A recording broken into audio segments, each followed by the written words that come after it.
Welcome back, everybody. It is Thursday, so it must be movies, music, and mayhem. I am Rachel Silvestrini, your host. Thanks for coming back. This is week 14, 15. At this point, who cares? Days don't matter unless you're remembering it's Thursday and coming to see me. And whoever my amazing guest is. I can talk today. I haven't even started drinking yet. This is going to be a fun day.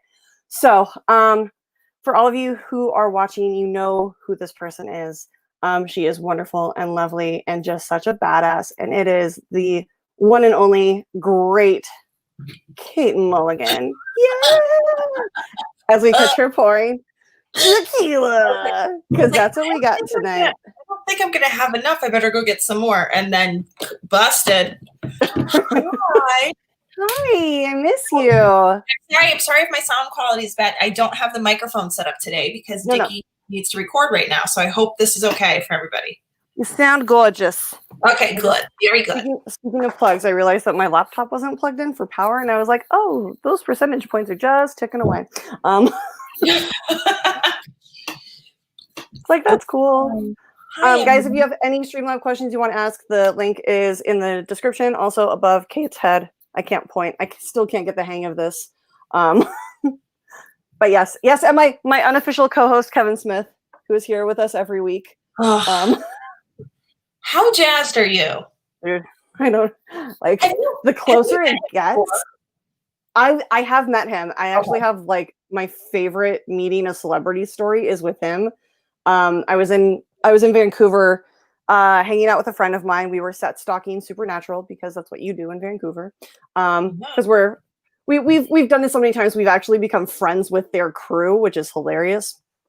Like legit friends. Like, we have their phone numbers and, like, go out to dinner, like, after they're done taping, like, those kind of friends. And so we were sitting at her house one morning. It's like 9 o'clock in the morning. She comes running into the living room and she's like, "Are you ready to go?" And I was like, "What?" And she's like, "We have to leave in like 10 minutes. And I'm like, "Okay, why?" She's like, "Kevin Smith is directing an episode of Supergirl and they're on their last day of exteriors and I know where they're filming." And I was like, "I can be ready in 5." So we got ready, drove into downtown, found out where it was, and, like, there weren't a lot of people there. But, like, it's Kevin and you can't not spot him on set because he, is always wearing the jersey. So he's, like, the nicest guy. We're friends with all the PAs basically in Vancouver. So the PAs are just like, just stand here and, like, they don't come back and bother us. So we just stayed where we were. At one breaking point, Kevin brings over some Timbits, which are like donut holes from Tim Hortons, which is like their version. Yeah, it's like their version. It's their version of a Starbucks meets like a donut Dunkin' shop. Donuts. Yeah, basically. Yeah. Ish. Do you know? Where did you grow up? I grew up in San Jose, so there were Dunkin' Donuts up there. There were, okay, because I was gonna say it's a very Midwest East Coast thing, but I didn't. Yeah, I mean, we got our first one in Burbank like a year ago. I'm so happy. So he brought the donut holes over, and, like, I'm vegan, but I'm like, I'm gonna eat a donut hole from Kevin Smith because Kevin Smith gave me a donut hole. So I'm like chomping on it. Ox, if he brought it.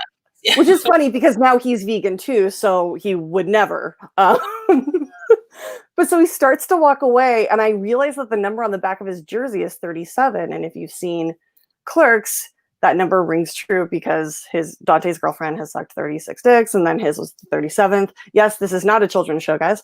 And as his girlfriend walks away, he screams after her. So I, without even acknowledging the fact that we were in public, scream after him, "Try not to suck any dick on the way to the director's tent." And he stops and turns. I'm nervous. All of the blood rushes out of my body, and he turns and looks me dead in the eyes, like no one else. He doesn't stop. He just looks at me and just laughs. And I was like, "Oh my God, thank God." I was like, nervous. Like, honestly, I was like, if he did not laugh at that or, like, at least chuckle, like, the bay is right there. Like, I'll just go jump in and drown myself. There's killer whales. I'll get eaten. It's fine. Like, nature will take care of this. I love it. Also, I mean, he probably loved that you felt okay to both say that and that you knew to say that. Yeah, it was a little unnerving, but then we stayed like for a few more hours and like hung out, and we were watching, like, I find it really fascinating to watch TV shows and movies like shoot, because there's so many different layers that go into it, and I just absolutely find it fascinating. And so at one point there was like nobody around, and my friend literally like grabbed me by the scruff of my neck and dragged me over to him and like got me to take a picture with him. And I was like, I watched Clerks every day I came home from work since I was 15 years old. And he was like, oh my God, thank you. I'm like, don't be nice to me. I can't handle it. I mean, this might be the end of our relationship, Rachel. I don't know what movies, if any of his, I've seen. I think I would probably be like, I really loved that time you got kicked off a plane. Is that him? They actually made a joke about that in Jay and Silent Bob Reboot. Oh, they did. Yeah, because so they go to fly to, because it's basically like the same version of Strike Back. So they're trying to get to LA to like stop a movie getting made that's literally directed by Kevin Smith. So it's super meta. So they walk up to the to go buy tickets, and it's Best West instead of Southwest. Southwest, uh-huh. And then they're like trying to buy a ticket, and it's like there's a weight problem. And Jay is like, what are you talking about? He was vegan. He dropped all the weight. And she goes, no, wait, like WAIT. It's like processing. Like, it was so fucking, like, it was just perfect. How much weight has he lost? Like over 100 pounds. It's insane. It's yeah. Well, I mean, to be fair, that heart attack is called the Widowmaker, and it kills like 90% of the people. I know. And the fact that he's alive, I'm like, oof. Like Robin Williams did nothing compared to his. Thank God he didn't have that heart attack this year, because undoubtedly he'd be dead. No prisoners are being taken. Oh yeah, in 2020. Yeah. Jesus, yeah. Let's knock on wood for that. Yeah. But so how you been? How the kids? Fine. We had a swimming day today at our friend's house in the afternoon. So I've got like pool hair. It's I feel like everybody sort of has hit their walls at different times during this. And I hit my first wall like maybe 3 weeks ago. Sorry. Or maybe even a month ago, when my son was graduating preschool, and I realized like he wasn't graduating. Like, we didn't have him participate or anything, because it was sort of like I don't know. I feel like it was just like we like preschool ended for both of them, and like in like March 13th. And we just sort of were like, well, this is what happens. Like, they don't know that this is not the way school years normally work, because they're idiots. So I felt like then having him walk in like the online thing and like doing the parade at school was going to like point out to him, like, this has been very strange. This is not normal. This is not like, and here are all these people. But I don't know. I think also it was probably just me protecting myself, because I think I was going to be so sad about what a abrupt end it was. So that was like my first wall. I was like, oh my God, school's over. We didn't participate in any of the like closure things. And I'm still stuck here this summer with that. Like, what do I do? And then I just hit another wall at the beginning of this week. I feel like I hit another wall. I mean, you've hit walls, I'm sure. Oh yeah, a few. Head on, brick, with concrete behind them, with rebar in them. Yeah. I mean, look, of course I hit a wall. Look at my hair. Like, we look like we could be related. I finally look like all of my cousins on my mother's side. They're all like, my mom's side is Norwegian, and they're all very like tall and blonde and Viking looking, like boys and girls. Are you really Italian? Yeah, my dad's Italian, my mom's Norwegian. I didn't mean like, are you really Italian? I meant like, are you really like, are you very, very Italian? But yeah. I'm 50-50. I'm like 50% Italian, and then I think it's Norwegian and Swedish, maybe a little German. I don't know. I need to do the 23andMe, because it's just going to be like mutt. Well, it's so funny, because my mother's parents were like, one of them was Irish and one of them was Italian. So she was like, I'm 50-50. Yeah. And like, so you would think by the time it got to me, I would have some Italian. That's only a generation removed. I did my ancestry. I have only Scotch Irish and 1% Middle Eastern, no Italian to speak of. It was like, I was like, what?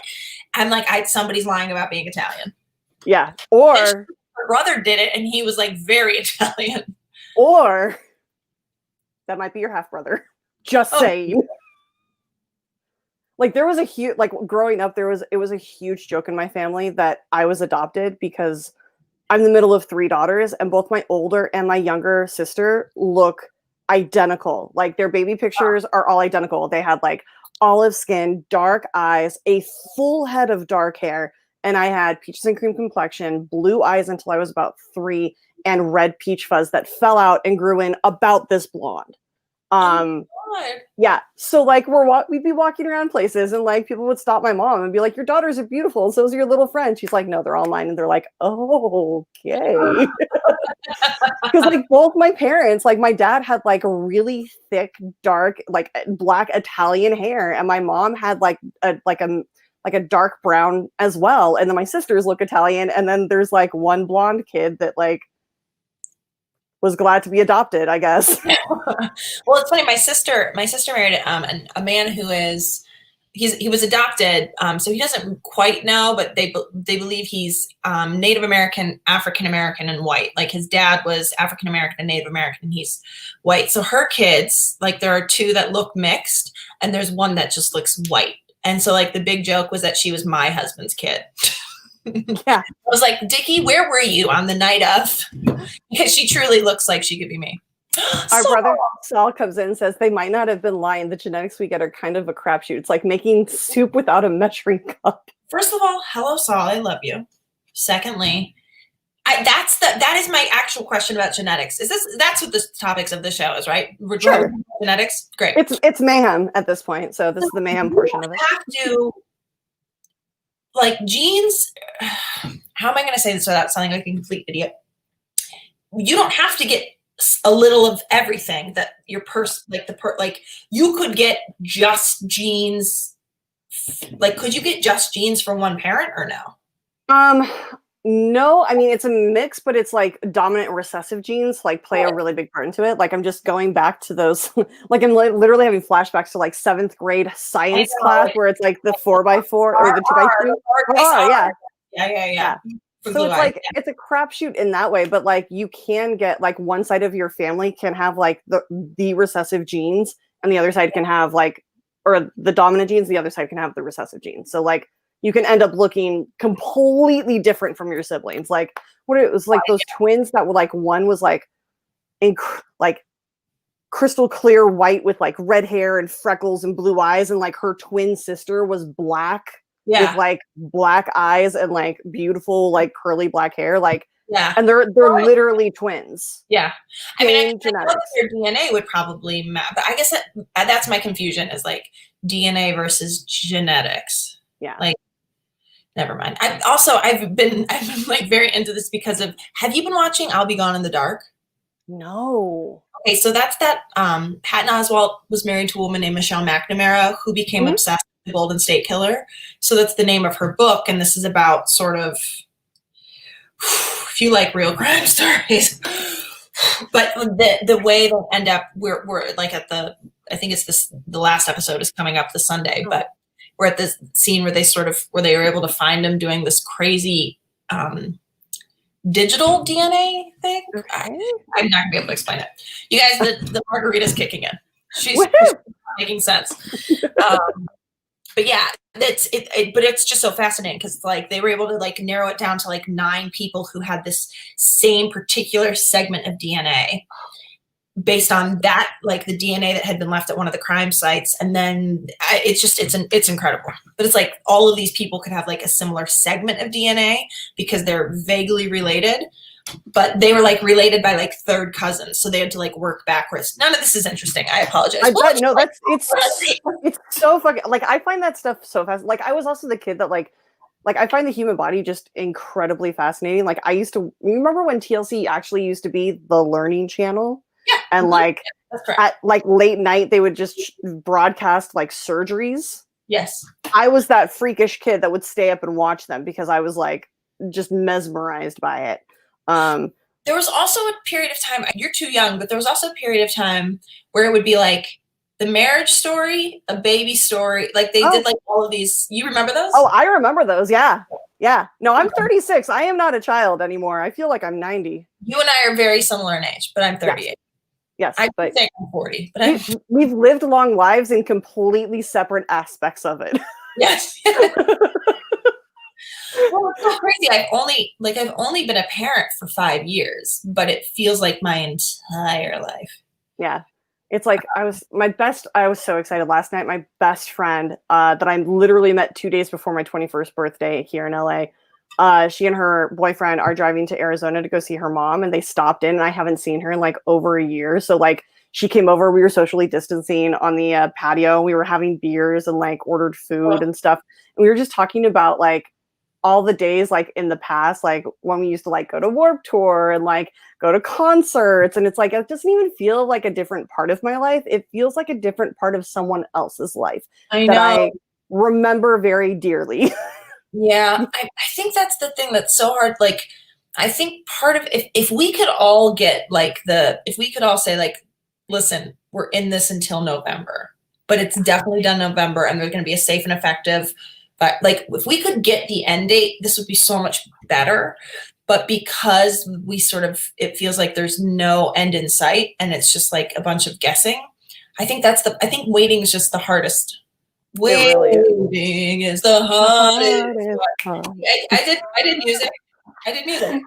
Actually, someone sent in a Streamlab and wants to know. It's from I think it's Elias.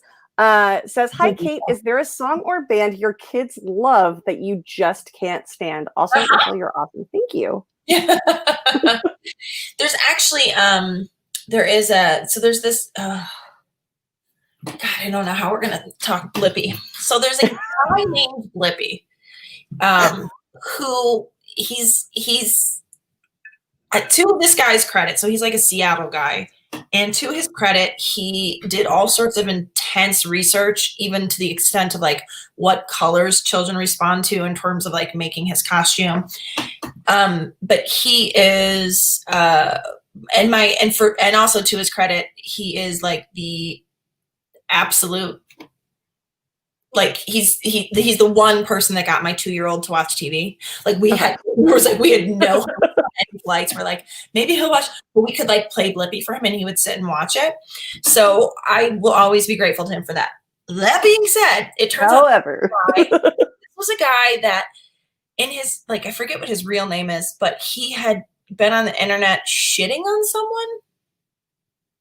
Like figuratively or literally? No, ma'am. And literally, and I'm using literally correctly. Like he had done like it was like, it's called like I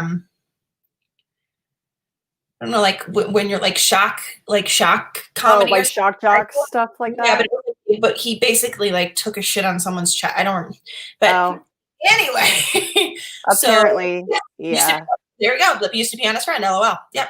I thought it was shitting, but maybe it was peeing. But he says he regrets it, and that's not who he is, and he makes sure that his name isn't attached. But believe me, you can look up Blippi and you could find this. But he has an album, and he's not a good singer, but he does it with the song, this guy, Nicky Notes, but also the way he talks. And if anybody's heard the album, they'll know how accurate this impression is. Hey, it's me, Blippi. Not a lie. No. Do you like tractors, backhoes, excavators, airplanes, and things like that? If you do, you're going to love these songs with Nicky Notes and I. Blippi, Blippi. It's actual. Nope. Yeah. Hard pass. Every time we get in the car, the 2-year-old's like, I want Blippi. And I'll be like, what about? Like, I want to go out and drink right now, but I got you in the back, so we don't get to. But I found that if I suggest Blippi to him, he will not want it. So like when he comes out of his like rest time, his rest time, I'll be like, you can watch something now. How about you want to watch Blippi? And I'll be like, no, Mickey Mouse Clubhouse. And I'm like, bless you. Your psychology worked. God, that Disney Plus has saved so many families. Like I remember when I was touring, I spent 2 months touring with Newsies, with the Newsies national tour. And we had a married couple with their 3-year-old daughter whose name was Ren. Ren, like the bird. So fucking cute. Yeah, okay. So adorable. But we would have these bus travel days every now and then that like a 3-year-old cannot manage. But No. I had because I have been touring for so long, I have 2 4 terabyte hard drives that I carried. One was just for movies and one was for TV shows and music. You're so And ballpark. so we literally stopped, like we had a lunch stop, and the dad was sitting next to me at a sushi table, and he was just like, or no, they were sitting a little ways away at a table. The He's girl, like, give me the wrong part of the puffer fish. I want to die quickly. yeah, like, and Ren was just like, it was one of those like, that cry where they're just exhausted and they're heartbroken and all they want to do is sleep. I know that cry because I have cried like that recently. But I was like, guys, do you want to borrow my hard drive? I have every Disney movie ever. They're like, do you have Frozen? And I'm like, of course I have Frozen. They're like, oh my God.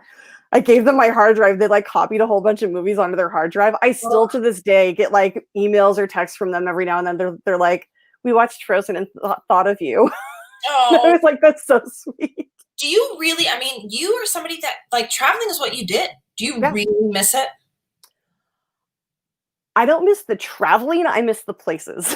Yeah. Yeah. Although at this point, I never ever thought that I would say this, but I really miss an airport bar. I really do. Didn't see that one coming. Did not see that one coming. Neither did I. I was like, this is insane. Why do I miss? Like, this is how much I traveled. One year, we flew into or through Charlotte Airport so many times that we became friends with a bartender, got his phone number, and would text him when we were landing. So by the time we got to his bar, he would have our seats cleared and our drinks waiting for us. Oh my God. We saw him through, he was with a girl, he was dating a girl. We saw him through the breakup with her, him meeting his new girlfriend, him getting married, and them having a kid. Like, I got Christmas cards from this guy, and it's a bartender in Charlotte. Well, that's the thing is, like, Charlotte, apparently, and I didn't know this, Charlotte is like a hub, like a serious hub. It's like one of the busiest airports. Like, I know O'Hare is like technically the busiest airport in terms of numbers of flights landing and taking off, or used to be at least. But I think Charlotte's another one because we landed once. We were going to South Carolina, but they routed us through Charlotte. Yeah. And it's such a massive airport. We ran and we were 10 minutes before our flight, but they closed the door 10 minutes before. So we got stranded in Charlotte, but I didn't realize it was such a big center for things. I have to look at a map to know like why that is. I don't remember why. It's like it's like for reasons of flying like East Coast. Like if you don't change planes or stop in Atlanta, you're gonna stop in Charlotte, basically. Right. Right. We were heading to Charleston, I think.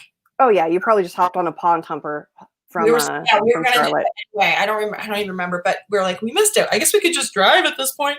But I'd never been in that airport before. It's massive. It's huge. Yeah. It's like rocking chairs.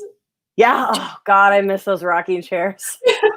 We would literally steal them and bring them to the gates. Like as we're walking from like one terminal to the next, we would literally walk by and just like grab them and like haul them like 3 terminals over. We're like, no, fuck you. This is my chair for the next 4 hours because our travel agent doesn't know how to book fucking flights. And we would take them to the bar too, which was the funniest thing. Oh, they really didn't like that, but they loved that. Still? Yeah, we stay in contact. We're still friends on Facebook and stuff. So like, is he still with that woman? Yeah, they're together. They had their second kid a few years ago. So I think their oldest at this point is 4 or 5, and their youngest is like 1 or 2. Oh my God. By the way, Chris Taylor says Rachel has lived a life. Yes. I have lived many people's lives. The autobiography is coming along very well and should be released upon my death because I don't want anybody coming for me. Lucas Shawshek sent in a Streamlab. Thank you, baby. He says, Kate, I don't think Scott Gerard is watching the show right now. Can you speak up ever so slightly so that he can hear you from wherever he is? Scott Gerard is the funniest part. I don't know how well you guys know Scott Gerard, but so Brett and I have this show for the SEN patrons. Mm-hmm. So right before COVID happened, we were supposed to start our own show, and just like a Brett and Kate show that was going to happen on SEN. We went and saw the space at Skybound that we were going to be shooting in. They were going to be able to get us a kitchen so Brett could do cooking set. Like there was all of this stuff. We were like so jazzed. We felt like so special. We're like, oh my God, we're in the studio. Like, do they know that we're here, that this is for us? Like, we're going to wake up from this dream. We're going to find out this isn't real. And then it was like, or there'll be a pandemic and it won't happen. But anyway, so Christian was great. He was like, listen, let's still use you. Let's still hype you up. Yeah. Let's do a show about what your show will be, which we're still it's a shit show. But Scott Gerard is like my number one troll. And he is so funny because he just basically all he and Garth McMurray do is go back and forth about how loud I am and how loud I'm. Yeah, they shouldn't listen to this show. Yeah. Because between you and me. Yeah, truly. But it's very funny to me the way that they come up with you're like, I didn't even know the show was starting, but then I opened my windows and Scott's in Scotland. Scott Gerard's in Scotland. So when he says he opens his windows and heard me, I'm like. Also, there is stuff in the background distracting me. Okay, hold on. It's my peanut, I think it's my peanut. Oh, I was like, in my background? I have a lot of things. Oh. Are those toys? No, it's a foot roller. It's like a foot peanut. Oh, those things are amazing. I'm gonna roll it out while I'm here. You know what? That's something I miss about tour life is having PT on hand 24/7. Wait. Oh, dear sweet Jesus. Talk to me about that. What do you mean PT on hand 24/7 for the actors? Yeah. So the last tour I did was an American in Paris, and it's literally a ballet. It's like a 2.5 hour musical ballet. Have that. That's incredible. Yeah. I mean, when I was out with Beauty and the Beast, we didn't have that just because there's they would come out once every 2 or 3 months, maybe. But because American in Paris, and now we're getting technical, you know this. American in Paris was a union tour, so we got treated better. We had contracts and all of the to be fair, the amount of dancing that those guys did is just the talent level was just so aggressively, obnoxiously beautiful because they're singing and acting while dancing on point. And it's like, see, they shouldn't possess all of those things. Oh no, they should one of those talents for someone else. And they look like it's nothing, like it's just as easy as breathing, and they're stunningly beautiful. And I'm just like, I can throw you through a wall. So we all have our strengths. It's fine. Yeah. Do you know quotes from Clerks? Yeah. Do you know what a salsa shark is? My girlfriend played Elphaba on Broadway. And she told me, Nicole Parker. Okay. She told me that when you become Elphaba, they give you the costume and stuff, and then they give you it looks like a torture device, but it's like an iron thing with a ball on the end of it. And apparently it's because every single woman who's ever played Elphaba, because the bag, they have to carry around that spell book. Oh. The bag is so they all end up with shoulder problems on the one side. Mm-hmm. And this thing was to massage it. And I was like, that's a bad sign when you go in. It's called a candy cane. Yeah. They're amazing. They're shaped like an S, and they have balls on either end, and you hook it over your shoulder, and it has a handle. Oh my God, those things. Yeah. So that was part of what she was given. She was given the green face paint, the green nail polish, and then the thing. She's like, what's this? They're like, because you're going to have shoulder problems. Be like, you'll figure it out in about a week. That's insane. Don't use a decoy book. Don't solve the problem. Don't just put a Band-Aid on it. Yeah, you can make the book and just put a few real pages in there. It's fine. You never think about that.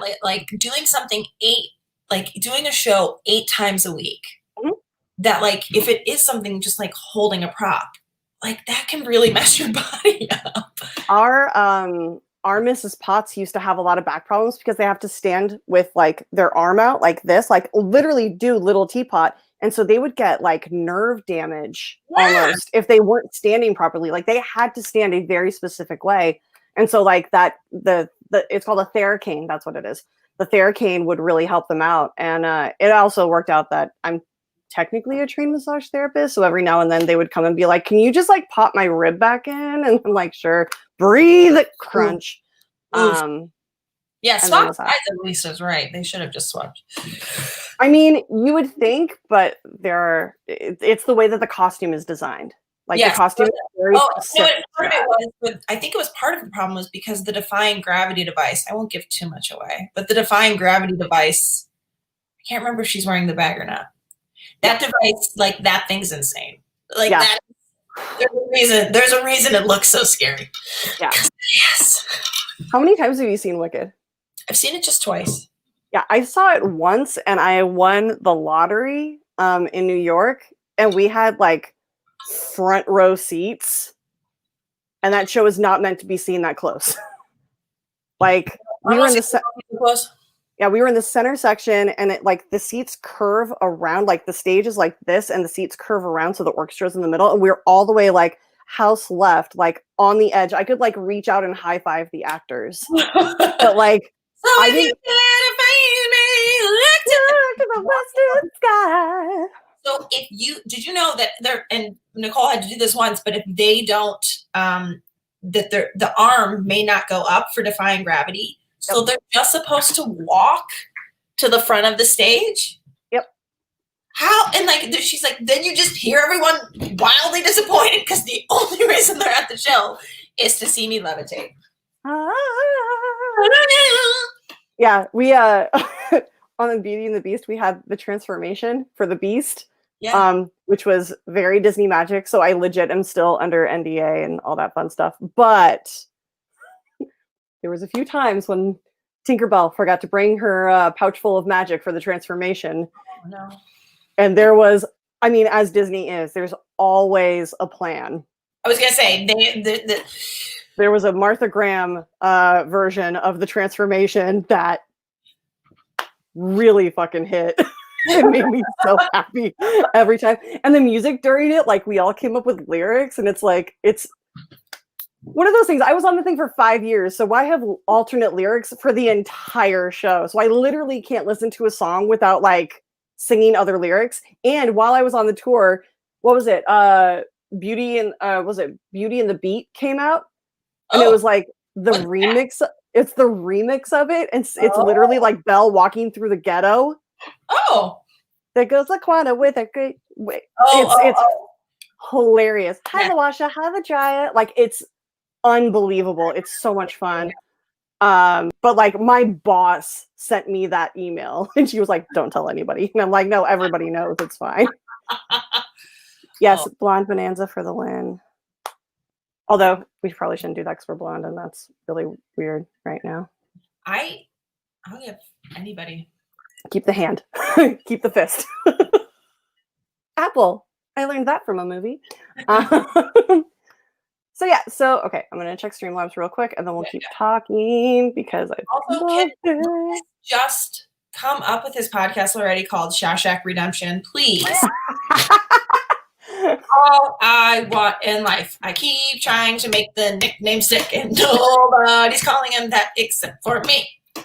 I mean, it should be a show that like where he talks about like movies and TV shows that are just like completely and criminally underrated, and like he redeems them. There's a way to spin it that it could lean towards his strengths. Yeah. Or he could talk to people that have been in jail and got good again. I have a few people he can talk to. I worked in the music industry for 10 years. I got plenty. I gotta text Brandon to see if he can turn the air conditioning on because I'm starting to sweat. And I don't know if it's the tequila or if it's really hot in here. Yes, god damn it, Lucas. Thank you. I'm glad you're finally acknowledging. It's a good idea. Shawshank Redemption.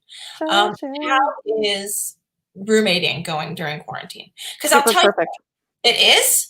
Yeah, that's amazing. Because I'll tell you what, if you're somebody that's in any sort of relationship, what was that R word? You're in a relationship with your roommates. You're roommates. Lowercase r. Okay, got it. Yeah. But I'm just saying it is. Well, I actually don't know because you guys are nearby me. Yeah, we're just down the street in Glendale. I was gonna say you're a town away from me. Yeah. So I know that there are there's probably spacious places there, but yeah. Like, how big is your place? Like, do you guys have enough places to hide from each other? Oh yeah, I mean, and we're all like I'm the most outgoing and tribal, I guess. But like I have my room, we each have our own rooms, and like Alex and I have like a Jack and Jill bathroom, and Brandon's got the suite, and we have a massive living room that Alex has turned into like part of, like, it's so big that like literally half of it is Alex's office, the other half is living room, and it doesn't feel like we're in the same room. But everybody works together pretty well, and like we make coffee in the morning, and we hang out in our rooms or in the living room, and we'll have movie nights every now and then, and it's fun.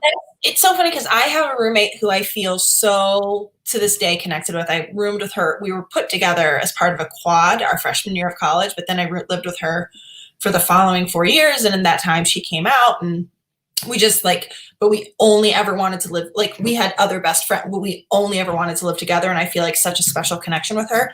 Yeah. I can't imagine the connection, like when you guys end up not living together, the connection the three of you are going to have that you lived through this together. Dude, it's going to be intense. Yeah. I mean, it's going to, I mean, I don't know. It's sweet. I think it's sweet. It also helps that like we've known each other before this super required closeness. Yes. Like we've been friends for a few years, and like we lived together before this even happened. Yes. So it's not too bad. Like we've been roommates for almost a year exactly. See, that's not that long.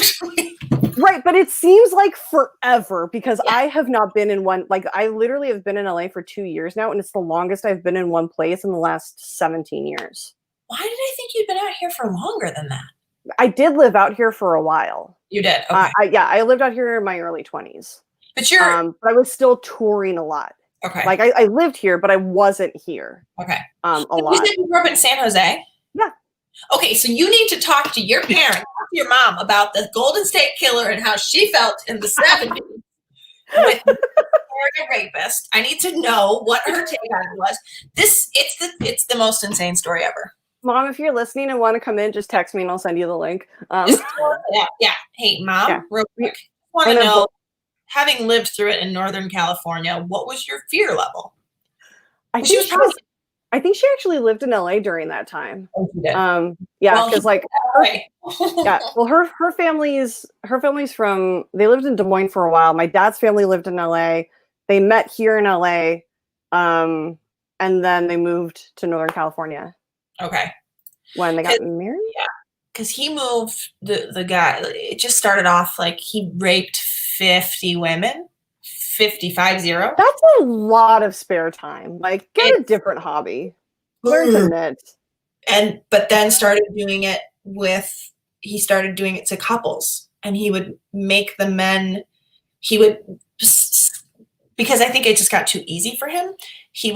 That's so dark. He would go in, he would prey on couples, and he'd be like, okay, and then he would go into their house in advance of actually the night he did it. So he would plant things in the house. So one woman got raped, and like he pulled out a knife from her couch that he had put there days before. That's like the worst. So dark. He would go get dishes like that would clink and put them on the man. He would tie up the man in the bed, and he said, if I hear these dishes clinking, I'll kill her. And he'd take the woman out. Okay, that's kind of a genius move, I gotta say. Like, That's Rachel. It's so weird to say that, like, that's a really smart move, but like, it's kind of a clever thing to do. But like, I've actually become addicted to. There's this YouTube personality. Her name is Bailey Sarian, and she does murder mystery makeup Mondays, and she literally sits there and does a full face, and she's fucking stunning. But while she's doing it, she like talks about a different like case every week, and it's like 30 to 45 minutes usually, and it's just like this little, and she's like at the end she's like, make better choices, have better idols, like please be safe. Well, I'll tell you, like, dude, we're not real big crime, like real crime people, but I'll tell you what, after watching I'll Be Gone in the Dark, I think we watched 3 episodes the first night we watched it, and then sometimes we'll like sleep with our windows open, but we have like a motion sensor that like it wouldn't be. He's like, we're closing and locking all the windows now. This is like, because we were shook to our core. It was and we know how it ends. Like I remember it coming out after she died, after Patton Oswalt's wife died, that like he was caught, but like even still, you're just like, it's so dark. Yeah, I'm sorry. Oh, sorry. Brandon just texted. He's like, sorry, just left the apartment 10 minutes ago. What a jerk. That's why he turned off the air. That motherfucker. Um, Alex! Wait, no, Alex is out working too. wait, time out. What do you mean they're out? Where are they? Brandon has a friend that he goes and has dinner with every now and then. Okay. So he's out, and then Alex works for Streetlights or Street Food Cinema, and they're doing the drive-in movies. And so tonight we've got a movie, and he's out working it. So thank you, Alex, doing the Lord's work. Yes, keeping people sane and distancing, and it's very nice and lovely. And if you guys go see him, tell him hi, and we love him, and all that fun stuff. But now it's hot in the apartment, so thanks. Have you seen your family since this all began? Nope. I mean, not through like I kept asking my mom if I could come home and because I got to a point where I was like, I need a project or I'm going to fucking lose my mind. And my mom has this sewing room. My mom sews, and she's amazing. She makes these beautiful blankets and like clothes for kids and stuff. Like my mom made every single Halloween costume until I was like 10. She like made this fantastic Donald Duck costume that was like padded shorts, and it like came all the way around. It had a tail, so like as a kid, as you walked, the butt waddled back and forth. It was so fucking cute. But here's the thing: some people would be like, some people would say it like this: my mom made every costume of mine for the first 10 years of my life, and it wouldn't be a good thing. Oh no, your mom's like amazing, a genius. Yeah. No, she made a Rainbow Bright costume that I'm still begging for her to make a new one for me that will fit me. It was so effing cute. I'm like, Ma, Rainbow Bright, let's go. She's like, no. Did she give you yarn hair like the dolls had? No. It was the padded, like it was poofy because it was the 80s, like late 80s, early 90s, and it came down. It had like the jumpsuit, and like the puffed out wings for the arms, and then like the skirt kicked out, like almost at a 90. And it was so cute. And then we wore like rainbow tights, and I carried around a Sprite, and she tied my hair back with a red ribbon, and I had like a red star on my cheek, like the whole, like it was amazing. I can like feel my doll still. Like the star was a shiny material on her face. Bright sparkle red, right on the left cheek. Yeah. Oh, yeah, I miss it that time. Whenever I bring up Rainbow Bright and someone goes, oh, and the Sprites, I'm like, we're friends. Yeah. Like, you have no idea. You just said the Sprite, like, and you're like, and I had a Sprite. I'm like, oh my God, the Sprites. I forgot about them. Yeah, dude, those things were amazing. I still have like, we still have like VHS tapes of like holiday specials from like the late 80s, early 90s. And it's like, every time I go home, I'm like, I need to steal these and convert them because I need to get them. One of our favorites was a Muppet Family Christmas. Have you seen that one? Oh, yeah. Oh, no. I'm thinking of Muppets Christmas Carol. No, Muppet Family Christmas has the Muppets, the Fraggles, and Sesame Street. Watch out for the icy patch. Yes! Okay. Yes! We lived on that. Watch out for that. Oh my God. Literally every Thanksgiving, I walk into the kitchen, I go, it's gobble gobble humongo! Oh my God, I completely, yes, a Muppets Family Christmas. Yes, absolutely, yeah. Mm-hmm. Yeah, well, my ex-brother-in-law converted our VHS or found a copy and like put it onto digital for us, and I was like, it's literally the only good thing you ever did for me, or this family. Ooh, shady. Ooh. There's a reason there's an X there. Okay. Oh, X. Okay. So yeah, dude. Oh, Ryan. No. There's a John Denver Muppets Christmas album that I literally have in my collection right here. Wait, I feel like John Denver's in the one. No, he wasn't in that one? No, Jim Henson comes in at the very end and is washing the dishes with Ralph at the very end. I love that. But no, there's the John Denver Christmas album has everybody, they sing all the best Christmas carols, and like they sing Figgy Pudding, and Miss Piggy freaks out. She's like, figgy pudding? He goes, no, it's made with figs. And she goes, oh, and bacon. What? Like, it's amazing. But reboot of Pretty reboot of Rainbow Bright, yes. Rainbow Bright carrying an Uzi, shooting anybody who doesn't agree with LGBTQ rights. I'm down for that. But Rainbow Bright's got to be a boy. Oh. Mm. Oh. Let's put a little gender bend on that. Me like it. Yeah. So what was the first concert you ever went to? New Kids on the Block. Shut the fuck up. 1997 Sorry. Poplar Creek. And I know this because I have the ticket still at my parents' house. Yeah, first concert was and we so Poplar Creek was out like away from where we lived. I remember we went and stayed at my friends. They had like a lake cottage in this place called Round Lake. So we went from their cottage to Poplar Creek because it was closer. So we had like stayed over at the cottage, and it was like my sister. Like, so it was like the range was probably, it couldn't have been 1997. It was 1991, I think. Does that make sense? Yeah, I was like, that sounds a little bit more realistic. Yeah, I would have been 9. I want to say maybe it was, I don't, listen. It was a while ago. And I know it was because I'm really the date now. But that being said, oh, Peggy knows Poplar Creek. Yes. Yes, before they shut it down. Yeah, Peggy. Isn't that in Michigan? It's far. It's in far Illinois from where I came. That's what it is. That's right. Yeah. But anyway, so maybe it is close to the Michigan border. But anyway, so we followed a limousine into Poplar Creek, and we were convinced. And of course, who else could be in a limo? And then I don't know, like in my older age, I'm like, oh, people just have enough money to rent limos for things like that. Yeah, people get fancy for that shit. I was like, it wasn't okay. Guess it wasn't them. Yeah, oh my god, Peggy, what's up, Peggy? I've always wanted to go to see New Kids on the Block, but my parents wouldn't let me go see them when they were like in their heyday. And then every time they came out with like their reunion tours, I was always on tour. And then I was in St. Paul, Minnesota, and they were playing next door, and I couldn't go.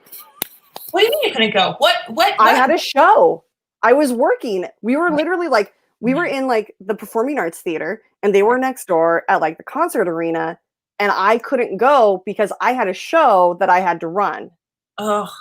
And like, I had friends that like worked on the tour. Like, I literally had people who ran the VIP that were like, oh yeah, if you ever come, just like let me know, and we'll just sneak in with the group, and like you can hang out with me and like chat on me and hang out with the guys. And I'm like, okay. And then they were next door, and I didn't get to meet them. So I went to, and it's so funny because Cam, who I believe, did we meet in New York at the comedy show? But she was saying Evanston. So I went to school in Evanston, Illinois, where I went to college. And so I was there in Evanston once, and just one of my college years. And I remember going to McDonald's and like sitting in McDonald's and being like, that guy looks like Joey McIntyre. Wow, that's funny. Joey McIntyre's here. And like eating McDonald's and being like, I want to go by this guy and like use a Boston accent and see if like he does anything. Like that was my only way of like if it was really him. That was your move. Thinking that's absurd. Why on earth would Joe McIntyre be in McDonald's in Evanston, Illinois? And as I'm leaving, I'm walking back, and I think that night we go out to a bar, and it's across from the steakhouse called Tommy Nevin's. On the marquee, Joey McIntyre performing tonight, and I was like, I talked myself out of it. I was like, "There's no way. I'll just use a Boston accent, see if it's." Like I was like, but there's no way it's him. Why would he be in Evanston? No one's in like. So yeah. I ate McDonald's across from Joey McIntyre and didn't have the balls to say anything. Always nut up. Always do it. Always. Sorry, BCD says, hey, Rach and Kate, want to stop by for a bit? Wanted to say I missed your presence on SEN today, Kate. It got insane. I think Christian secretly ate another edible. Yeah, today was interesting. It was a show. It's funny. I was just corresponding with Brett before this. I heard it was It was a show. Yeah. It got to a point where I was 100% behind Brett, and I was like, this is getting to be a lot. Like, I think it ended up being a bit. it was a bit, but it got to the point where I was like, is it? Like, because I get very literal with people that like, Yeah. I like, if I'm mad, I'm gonna tell you I'm mad, and if I'm not mad, I'm not gonna tell you I'm mad. Well, Like, that's the thing is like Brett and I are not great candidates for. We take everything so hard that if somebody tells us they're mad at us for a thing that we said, like we like, okay, well, I'll make it better. I'll do like we'll tap dance and like I don't know what Brett's response was, but then when it's not the case, then my rage kicks in. I'm like, well, why'd you put me through that? yeah. I felt very embarrassed and bad that I hurt you, and you're telling me I had it. Yeah. You're like, fine, you're a dick. Cool. Yeah. Good to know. Noted. Moving on. Okay, so apparently some people were saying they kept seeing Roxy Brett. So maybe it was just he wasn't good at this yet, but I felt bad. Yeah. I just take things at face value because I give them at face value, and I have to keep reminding myself that that's not how other people, behave. Yeah. So it's all the fun. That's why I'm still single. Yay. More tequila. But okay, so New Kids was your first. Do you remember who opened for them? Yeah. Perfect Gentleman. Oh my God. Rated PG. And it was basically Maurice Starr, who was the producer of New Kids on the Block. I want to say his son or his nephew was in. It was like a 5-guy. It was like Black New Kids on the Block, and I'm saying that like it was like Boys to Men light, basically. It was African American guys, and I became so obsessed with them after that. Like one of their songs was like rated PG, because it was. Oh my God. You can look them up, guys. This is how correct. And yeah, they opened for them, I think. Or I just found, no, I swear they opened for them, and they were great. Like they're like, and I don't remember. One of them had Maurice Starr's last name, so one of them had to have been his son or but they never made it as. I mean, obviously they never made it as big as New Kids, but they opened for them, so that's a perk. That's a perk. I think somewhere in my mom's house, she still has a VHS of like the Disney World special that they did. Oh, we still have that somewhere. Oh yeah. So they were doing like a concert live at like the MGM Grand or whatever the Hollywood Studios park was, but like they each went off on their own little individual Disney adventures. Who was it played with Kareem Abdul-Jabbar? Oh God, was that Jordan? I think it was Jordan. And then I think was it Jordan or Joey who had the adventure with? He was in the Indiana Jones stunt spectacular show. Oh yes. Yes. That was my favorite. I was a Jordan girl. I was a Jordan girl too.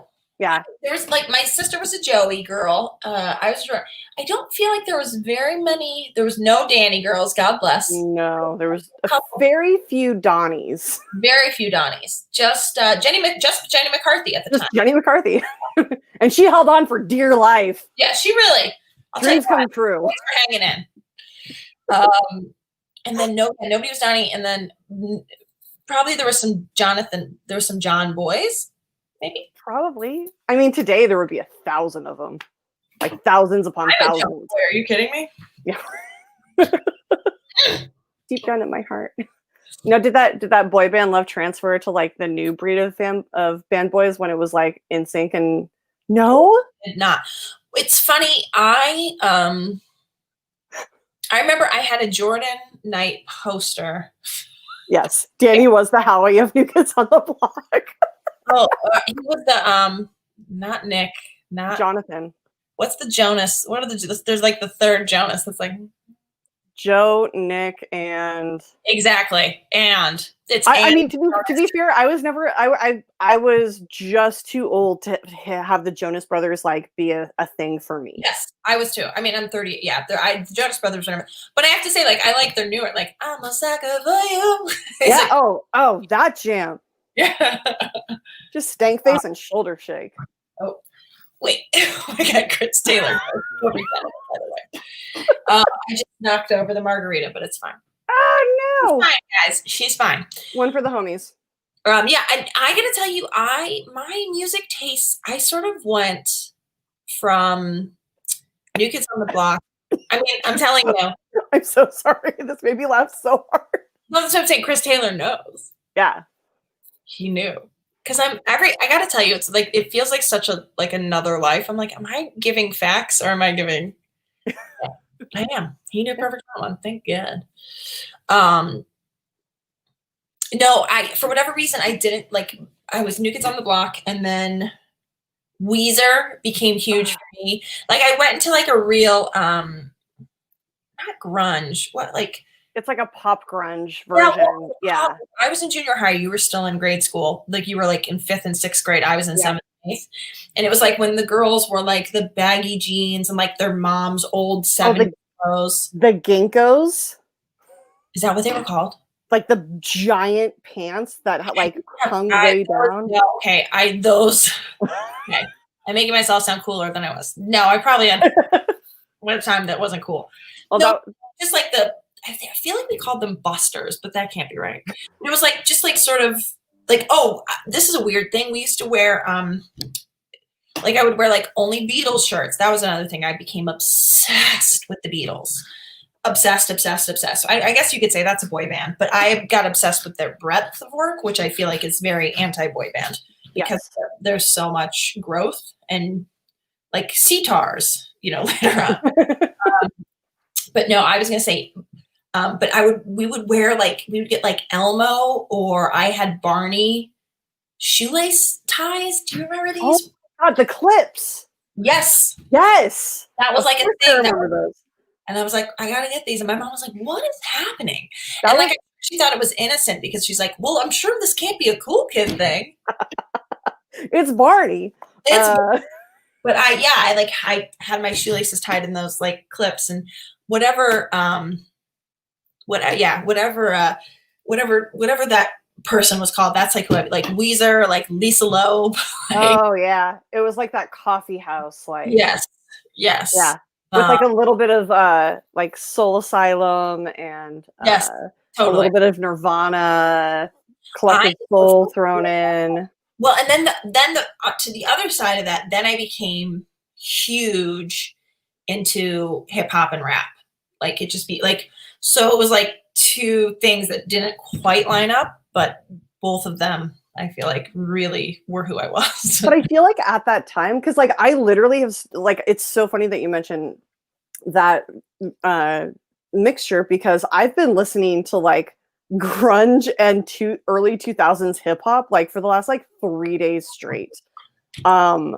It's been a little intense, and it's been taking me back, and I've been regressing to like high school me, which is really funny. Because I was a cheerleader for all 4 years, and like the cheers are starting. Oh yeah.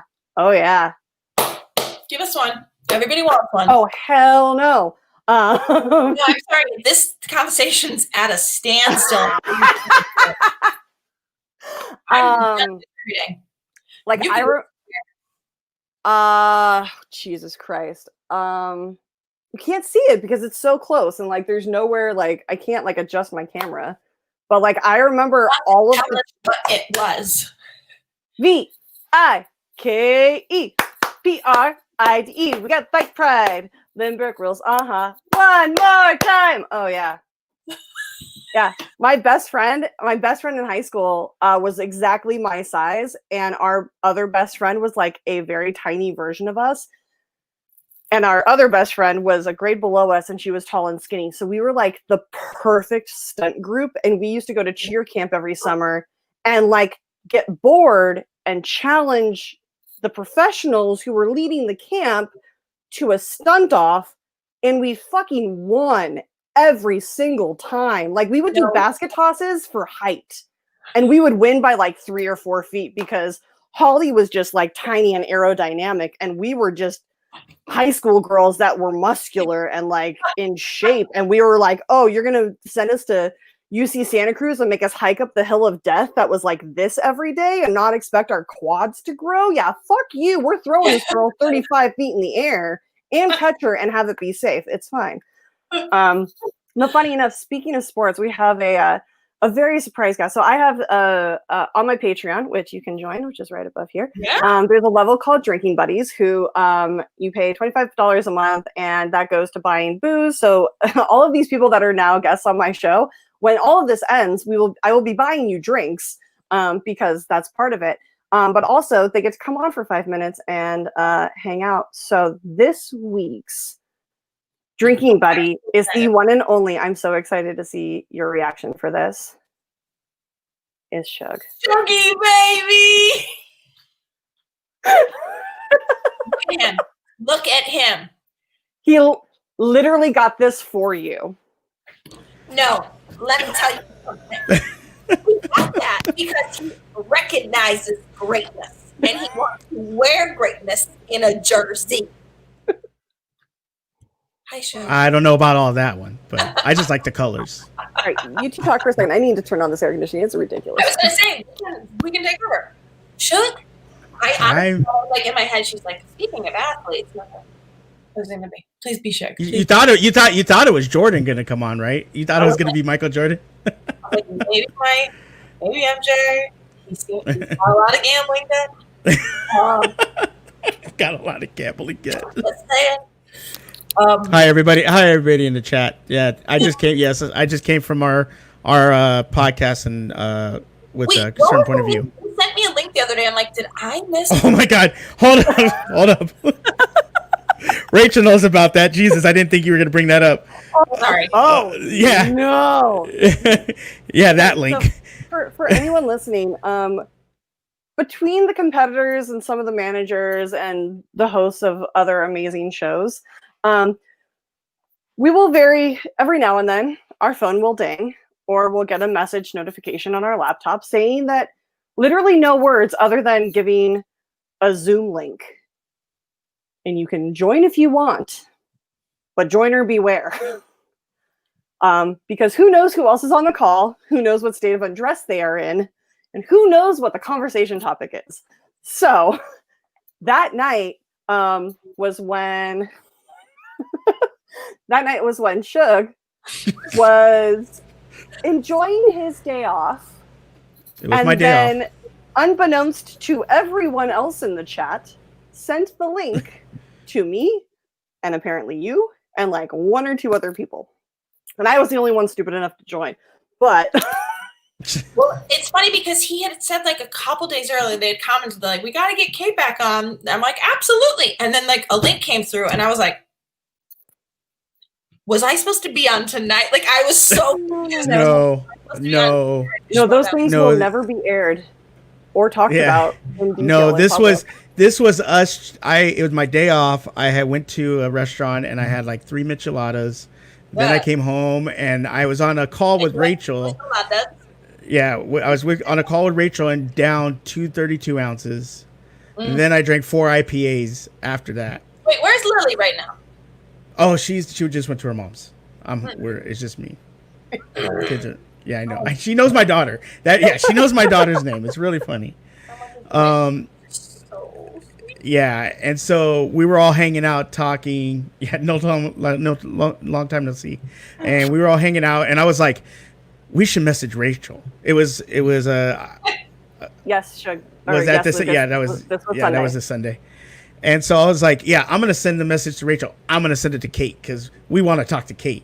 And everyone's like, no, do not send it to Kate. And I sent it to you. What did you want to talk to me about? Let's talk, guys. No, we were just hanging out. We were hanging out. We are not doing that on my show. This may be not PG friendly, but this is not that show. Okay.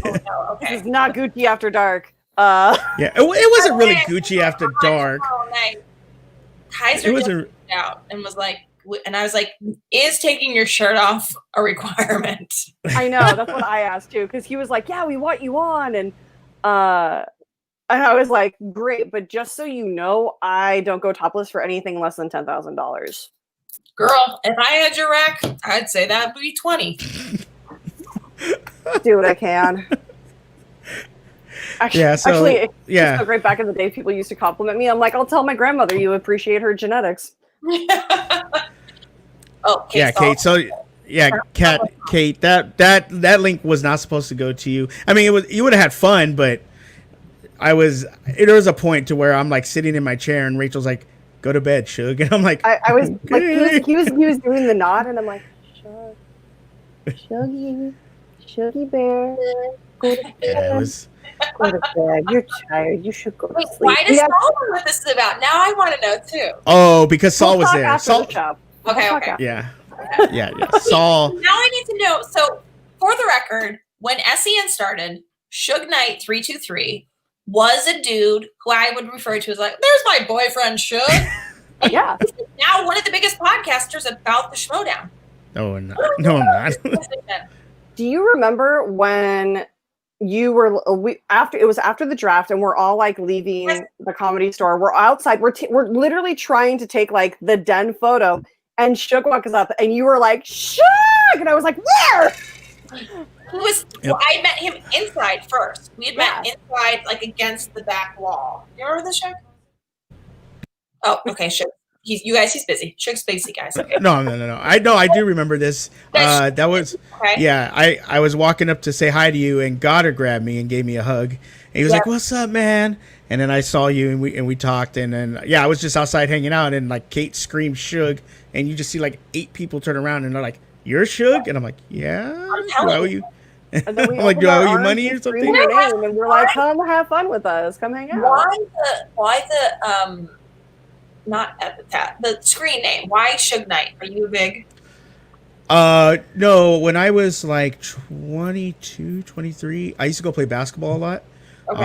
And so I used to shave my head, but I didn't want to shave my beard one day. So I went to a barber, they lined it up, and I had a beard with a shaved head. So remember back in the 90s, Suge Knight would have a bald head with shave. And I was a little skinnier. He was a free man then. He was a free man. Yeah. And so I went to go play basketball, and some guy saw me. He was like, "What up, Suge?" I'm like, "What?" And he's like, "Yeah, it's Suge Knight, man. You look just like him." I'm like, "All right." So then ever since then, all my friends called me that. Okay, so another question for you. If you were such a big basketball guy, why did it take you so long to catch on to Jordan? I never caught on to Jordan. I literally bought this only for you. I only bought this. Yeah. I literally told my girlfriend, I told my girlfriend, I go, "Look, I'm going to go buy some jerseys today." And she's like, "All right, which one are you going to get?" I'm like, "Kobe and a Steelers jersey." But the guy offered me three jerseys for $200. And I go, "You know what I'm going to do?" And she goes, "What?" I go, "I'm purposely going to get a Jordan jersey for Kate." And she goes, "You're such an ass." She goes, "Why would you do that?" I was like, she goes, "You know you hate Jordan." I go, "Don't care. Going to get it." Have you seen Live Dance? You still hate Jordan? I watched parts of it. I couldn't stand it. Couldn't stand it. Can't stand the man. Can't stand it. It's gonna be a real breaking point in our relationship. Well, remember when we did the interview and you were backstage and I was yelling at Roka and the other guy, and Kate is on. I have 2 screens. Yeah, go ahead, Kate. No, I was like, I have 2 screens, so I have Roka's chat hangout here, and I got our StreamYards getting ready to do an interview with Kate. So I didn't see Kate show up. So I'm yelling at Roka. We're arguing about Jordan. And I just look over, and she looks at me, and she goes, "Really?" I was like, "Oh my God. You heard all that?" She's like, "Yeah, I heard all that." Because I was yelling. I was like literally yelling at Roka about it. I was like yelling about the Pistons, and like we got into it like deep. And so Kate was just laughing at me. But are you a Pistons guy? No, I'm a Lakers guy. But I thought, but the Pistons, Jordan's crybabiness is why the Pistons became bad. Because he cried to the NBA. I do like Ryan's question. Did Michael Jordan dunk on your favorite player or something? Like, what's with? He dunked on everybody. I'll give him that. He did. He dunked on everybody. No, I am a big fan of the '80s teams: Bird, Magic, the Pistons. And so let me ask you something. Sure. My husband, and Rachel, you can weigh in on this too, thinks Larry Bird's the greatest basketball player of all times, and I think that makes him racist.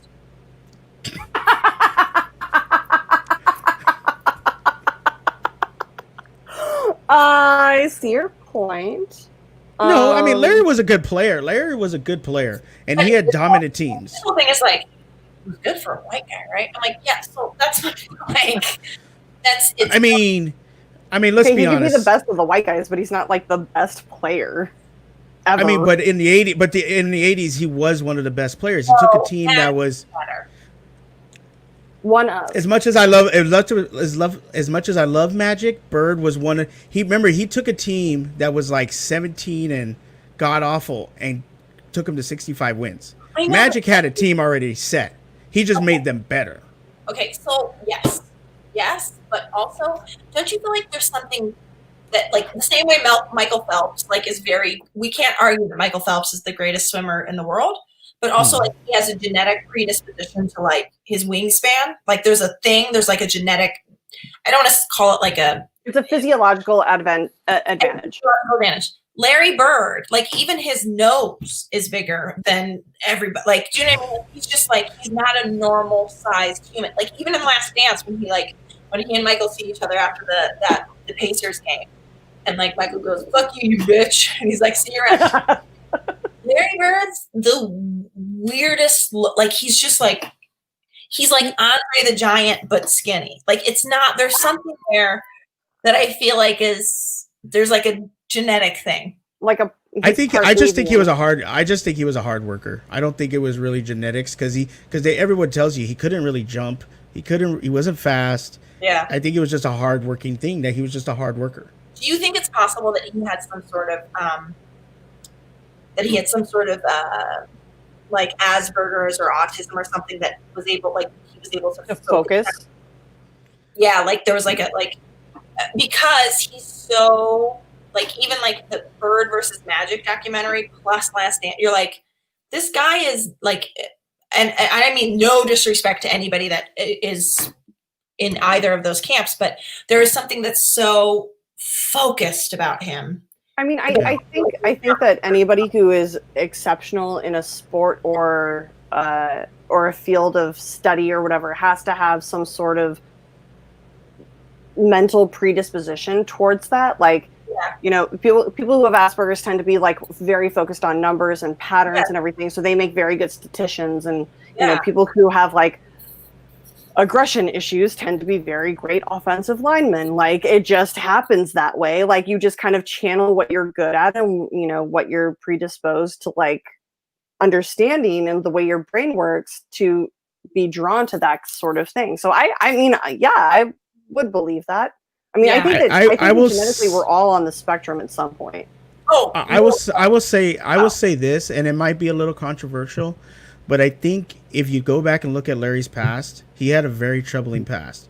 And when a Hispanic person or African American have a troubling past, we always say that spurred him to be great. He had a trouble. I think his dad killed himself. Yeah. He was very poor.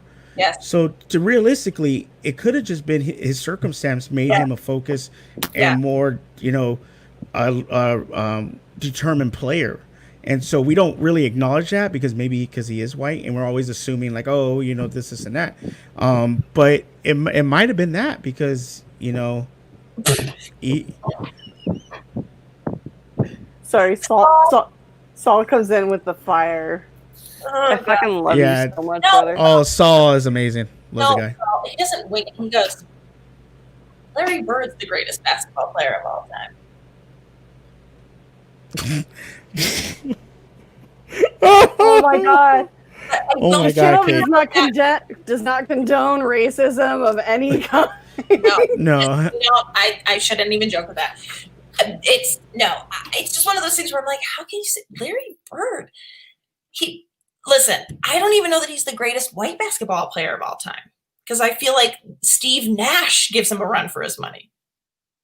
There's a lot. Well, he's Canadian though, so you know. White, but he's white. So he's nicer and doesn't like check people. That's fine. Yeah, I love that I have fans who literally like will come into my stream to let me know that Kevin Smith is going live.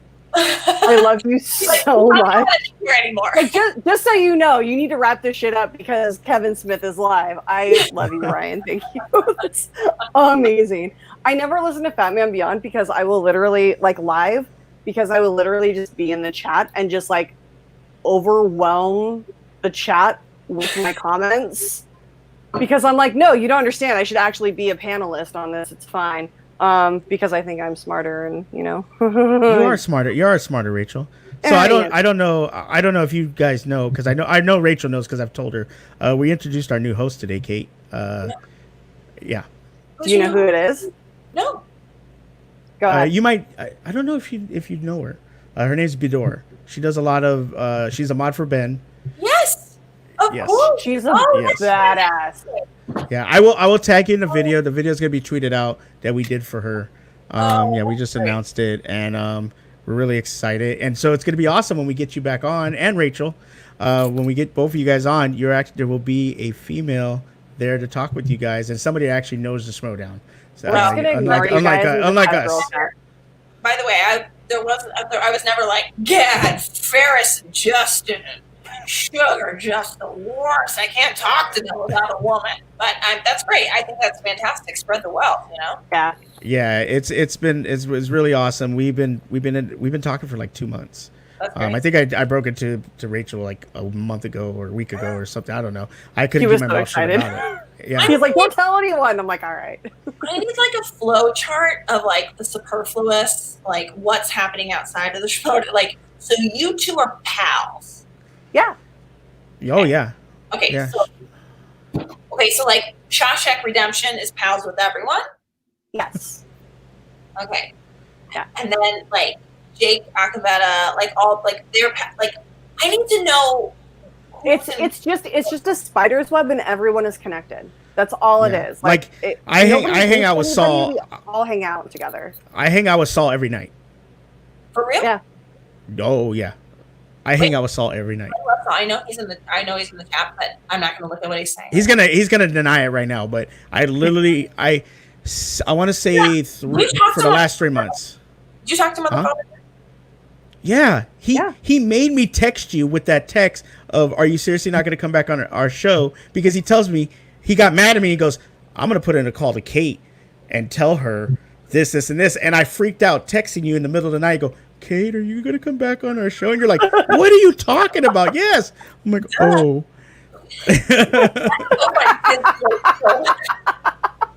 So when I get to talk to Saul on the phone, I love that Saul. Yeah. I love that Saul. Saul and I have had multiple like 3-hour plus conversations. Okay, I was gonna say because I was like, you and I just recently talked, and I was like, can I put you in touch with Saul? But you had already been in touch with Saul, probably. Oh yeah. No, Saul and I talk all the time. Can I just to answer Jeremy's question? No, Saul doesn't come on camera unless he wants to. In which case he knows. Oh, he does. Oh, he does. He comes on camera for me. Well. So I got to just tell this. He can come on camera for me too if he wants to, but he speaks highly of you, Rachel. He actually speaks very highly of you. We love but I didn't mean to come take over your show, Rachel. I feel so bad. No, I just wanted to tell this story about Saul, which is this tells you our relationship. So God, he's gonna hate we have been so talking. Much. Oh, he is. We have been talking to Saul for like a month. We hung out in Roka's Discord. And we started talking. So when we started our own Discord, we invited him. So we would hang out in voice chat. And I'm talking about they would talk Star Wars. Because I got to go to bed early because I go to work. So they would talk Star Wars. They would talk movies and all this stuff. So Saul was always in there. So we always would ask. He was the first guest we ever asked on our show. And he's like, I'm not going on your show. So it's hilarious. So we were having a meeting one day. And it was a really heated meeting because there was some stuff going on. So Saul comes into the voice chat playing entrance music, and I get pissed, and I'm like, Saul, I'm not in the fucking mood for this. Knock it off. And he leaves. And I'm like, shit. And I'm like, he's pissed. So this is now the next day they do the IG brackets come out. So we did that breakdown, and we picked Hannah over Saul. So Saul starts going at us in the chat, cussing us out. I'm like, what the hell? So he's like, send me the link. So I send him the link, and he just comes in after us. And I'm just like, dude, he hates my guts right now. Like, he's pissed. I'm like, oh my God, this guy's like gonna hate me. Saul, when the fuck do I go on camera for you? What do you think this is? OnlyFans? I love you. Love you. It is, Saul. And so I'm thinking he's pissed off at us. So he just rips us, and that's that whole promo where he went after Hannah, goes after us. Yes. Right, you said this, but I'm so, like, oh. Yeah, that is all Saul. He didn't tell us nothing. I was like, he's legitimately pissed off at us. He then comes in our voice chat and is laughing. He goes, you guys love that? And I'm all, Saul, seriously, are you mad at us? He's like, no, I'm not mad at you. He's like, I'm like, dude, I thought Lassie versus Sheridan, if you know what I mean. I thought he was pissed off at us, and ever since then I have had nothing but respect for Saul, because he's actually just a genuine person, also, and love him to death. His first ever Schmodown match versus Hannah. Dude, he did so well. It was so good. No, he did very well. I mean, that any other like that, whatever. Saul. Yeah. Saul. For the record, you want to talk about not sure where Saul is feeling, what Saul's up to. I couldn't get in touch with Saul, so usually the match ends. I will call my competitor, sorry, or hey, how you doing? And like we touch base. I couldn't get in touch with Saul for 4 days, maybe 3. I might be exaggerating with 4. And I was like, bro, you cannot go MIA on me. You can't. But he was just like, no, I just had to get back to studying. He literally lost, drove home, like I think got like a snack, and then started studying again. And I was like, I didn't know where you were. You can't do that anymore. No, Saul, we talked to Saul. Yeah, you did. Well. You did amazing. Yes, he did. Shut up. Yeah, just take Saul, our love, you did God well. damn it. He doesn't like love.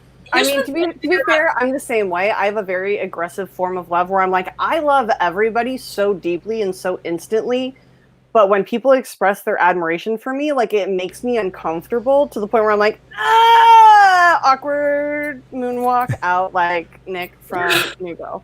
Like, it makes me so uncomfortable. I am very much trying to figure out how to approach the draft for next year, because honest to God, I just want my same people back. That's all I want. I want to keep everybody. Yeah. And I don't know how to. And it's not because I think we're going to win this year. Maybe we will, but also I just enjoy the humans that are on our faction. And I feel like our humans and Tom. Our humans plus our alien. Is that what he's classified as? I can't really figure out what his distinction is. He's a Death Eater from Harry Potter. Yeah, that's totally. Yeah, he can be a Dementor. That's totally fine. Well, Shug, I love you so much, but I'm gonna kick you off now because I have a few more questions. No problem. Kate. No problem. But I love you so. He'll come back. What? He gets 5 minutes, and I gave him 20. Oh, sorry. Yeah. No, but Rachel. I'm so angry with me right now. But before I leave, away my boyfriend. Before I leave, though, I just want to say, make sure you guys follow Rachel and you get on her Patreon. It is absolutely fun because every end of the month we do a hangout, and I would like to have more people than just me and Rachel because all we're going to talk about is us. But she is awesome. Join it. It's an awesome Patreon. She's awesome. And we need to get Kate a Patreon because I want to hang out with Kate. Kate, we're gonna start you a Patreon where you get to hang out with Kate, and it's gonna be amazing. And until then, Kate can be an honoring member, and I'll just send her the link, and it's fine. She'll just come for the golden days. It's fine. Apparently, Shug's gonna send me the link. But no, I appreciate both of you. Thank you, Kate. You are awesome. I'll tell you what, Shug, you have been such a champion of mine and a supporter of mine from day one, and I know you probably think that I was somebody that wouldn't have any doubts or insecurities, but going from being an unknown collider, sort of having to sneak in and sneak out, and then coming onto SDN and feeling like I don't have a lot to offer, but it was so great to have somebody who I felt like was such a supporter. So I owe you, not you owe me. Thanks. Thank you. We love you. You're amazing. You're amazing, Rachel. You're amazing. Thank you for having me on. I appreciate it, and I'm gonna keep this Patreon like this because you're the best. And everybody who's in there's 22 people, go join our Patreon and make sure you do the $15 tier and up because we need to make sure we support this woman because she is freaking awesome. I love Rachel. I love Kate. You guys have a great one. I appreciate both of you guys. Have a good night. I will be in the I'll still be in chat. Shug, I love you for having me so dearly. Love you. Bye, Shuggy. Actually, it's funny. It's funny that you bring up your entry like into SEN, because do you remember when we met? Wasn't it at Spectacular? Spectacular. Okay. Yeah. So you had been on SEN for like a few months, I think, at that point. Yep. Or not SEN, but Spectacular in December. Or yeah. Yes, it was in December. So we started SEN on November 4th. Yeah. So you had been on for like a month. But you were also on like Collider Live for like 1 or 2 times. They put me on every Friday. Yeah. But I remember watching and just like being like, I remember seeing you on there and being like, this is a woman that I absolutely love, that I understand who she is. And I think if you remember, do you remember what one of the first things I said to you was? No. I literally introduced myself and I was like, just so you know, in my mind, we're best friends. Oh. And you were like, all right. And I was like, thank you for feeding into my neuroses. And then all of this happened, and then you drafted me and shouted out that we were syncing our periods. And I was like, this is the absolute right woman for me to be working with. I love you so much. I love you so much. I'll tell you what, that I got to draft. So here's the thing that drives me sort of crazy about this whole, because at the end of the day, I know this probably doesn't sit well with some people, and it probably makes me a terrible manager. But at the end of the day, I don't care about the performers. I care about the humans. And like, I think like if somebody loses a match and then feels like, I didn't want Brandon Hannah to feel terrible. Like I loved Brandon Hannah, you know what I mean? I do. Paul, and like that trade worked out. We felt like he could go with that storyline, blah, blah, blah. But for me, like, it's so funny that like everybody was like, how the fuck did Rachel Silvestrini not go till round 5? And it was like my great fortune that like, and I'm telling you, for me, I had you on my list in my first page printed out, and I got in the Uber when the days when we could take an Uber. And before we started drinking, I was like, oh my God, I don't have any of the rookies. I don't have any of the singles players. I had like IG. No, I had singles, and what did I have? Whatever it was, there was like one page. You had like Star Wars and teams, I think. What I had. Like, yeah. And I knew that Paul and Tom were my first 2 picks. I knew that I wanted Tom first and then Paul. And I think honestly now I might have flipped those, but I don't know. But also, and then somebody was like, you could have taken Video Drew at the same time. I'm like, no, I didn't. Anyway, so I feel bad that I broke them up.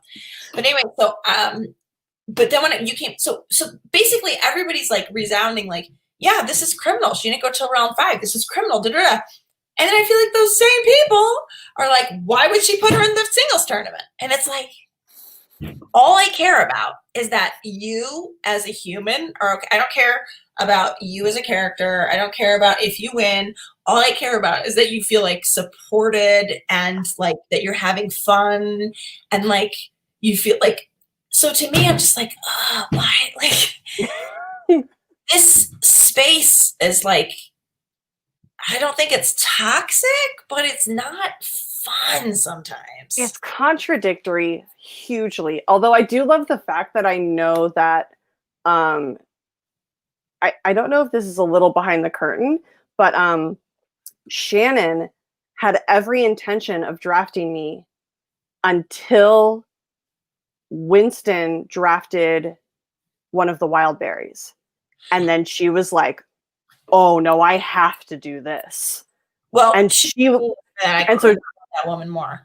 Yeah, I fucking love Shannon. She is one of my favorite human beings on the face of the planet, and she's so perfect for this. Like she's so made for it, and she has embraced it wholeheartedly. And somebody had asked previously. We will talk about the IG match a little bit later, and we will talk spoilers. But I love the fact that she was going to draft me and didn't, because she found a way to be an even bigger heel, and then you swooped in and like snatched me up, because I think Christian had mentioned it to you, and you were like, "Is Rachel drafted?" I went up to him. I was like, "Rachel Silvestrini," and he was like, "No, take her." like he was like, because I don't know if anybody that was at the draft, they saw like I would sort of like hobble up to Christian, tell him what I was about to do, and he'd be like, or, and so I like had gone up and I was like, Rachel Silvestrini? He's like, no, take her. And I was like, yeah. And that whole singing the periods thing, by the way, Christy McGee, wherever she is, I don't know if I told you this. Christy McGee made a shirt for stand-up show in New York. I did show you. Okay. I got you text me a picture of it, and I am still expecting my t-shirt because I want us to wear it for one of the first matches back in studio because I think that would be fucking hilarious. Oh my god. Like literally just can you imagine us doing a promo wearing the t-shirts and me being like, oh shit, do you have a tampon? Like it'd be so great. I actually I made like a joke on Twitter recently, and one of my like former, she's not really a student, but like a kid that I knew who was like a much younger, but I made a joke about like Michael Jordan makes me ovulate or whatever, and somebody was like, you're 75, do you still ovulate? And I was like, oh fuck yourself, go back into biology class. Yeah. Jesus Christ. Yeah. Do you still ovulate? I'm very curious. I see what Ryan Kramer said about the draft. I'm very curious to know, like, I think like the magic of the draft was exciting the first year, but I think we're all just going to be clambering to get our same people back. I don't know that it's going to be that exciting this next year. I mean, like, I only allowed 3 people, so I have to pick like, okay, who are my 3 MVPs? Well, we'll see after the singles and teams tournament. To me, I'm like, everyone's my MVP. I sort of want to be like, I'm giving away all my draft picks. You guys just let me keep all 10 of people. Like,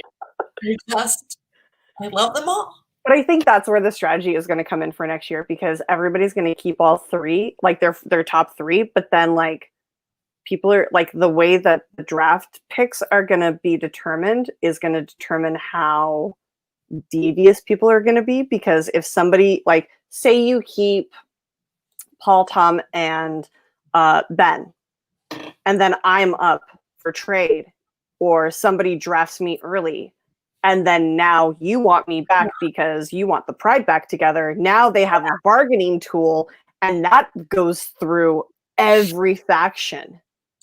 So like everyone is, there's going to be like 9-way trades. It's going to be a nightmare for Christian and the commissioner. Like it's going to be so complicated.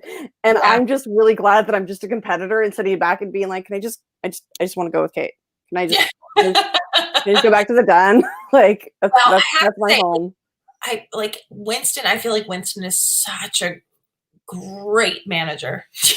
Yes. And there will not be we were told we could have, there would be food there. Yes.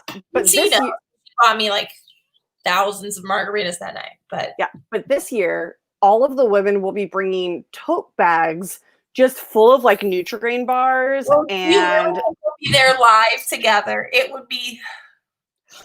I miss you so much. Like I just feel like it's not. I don't think it's happening live this year. Shut your face.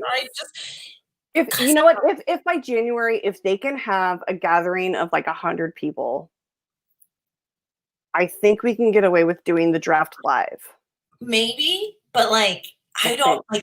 I've got a 2-year-old and I'll have a 3-year-old and a 5-year-old by that point. I can't show up whether it's 100 people after I've been quarantined. Like at that point, I'll have been quarantined for 9+ months. Like the longer I'm in this with them, the more fear I have about getting it because I don't want all of this suffering that I've done to be for nothing. To be for naught, like I don't know. But that's the thing is that you could probably they would probably be able to rig something where like they can put you on the screen and like have you like it would be like literally just like sitting backstage at for StreamYards and just like bring all the managers up and like put the people who can't be up there like on the screen, whereas like everybody who's like you know, in LA who has been social distancing and like confirms that they're like 2 weeks. Whatever. I got into the craziest fight with my mother today. Just the craziest fight. Anyway, sorry, it's your show. You decide where this goes next. Oh no, you're fine. This is nothing. We've been. My longest show has been twice this length. Yeah, as long as I got, because basically, so some people know, some people don't, but my dad, 8 years ago when I got married, had just like maybe 9 months prior to our wedding, had gotten diagnosed with stage 4 prostate cancer. So stage 4 really means that the cancer was in a certain organ and that it went into the bone. It's like what stage 4 is. So he had it in his hip bone and he had it in his prostate. So we were like, okay, this is like awful, but whatever. So like the day before, yeah, like I went to oncologist appointment with him. This is the day before I'm getting married, and the radiologist or the oncologist is like, we're never gonna get it completely out of his hip. And I was like, I'm sorry, what? He's like, no, he's always gonna have cancer in his hip. And I was like, yep, okay. So you're gonna have to say that again? What? And I was just like, I didn't understand. I was like, what do you mean? He's like, well, we can't radiate that hard there because it will cost him quality of life, because if we radiate too hard, he could break his hip and da-da. So I was like, okay, he's gonna have some kids. Then like, so we got married in May. So then like that following December, my dad's cancer was gone. It was like out of the hip. We're like, oh my God. Like it was incredible. And what great news. We can't believe it. We didn't think that was like an outcome. And then like cut to last January, not this past January, but January 2019, the good year.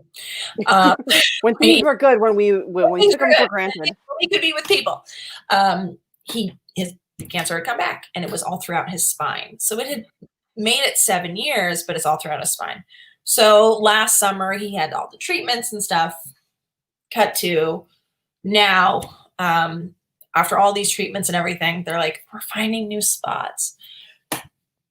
So it's a super progressive cancer, and I can't sort of reconcile, like,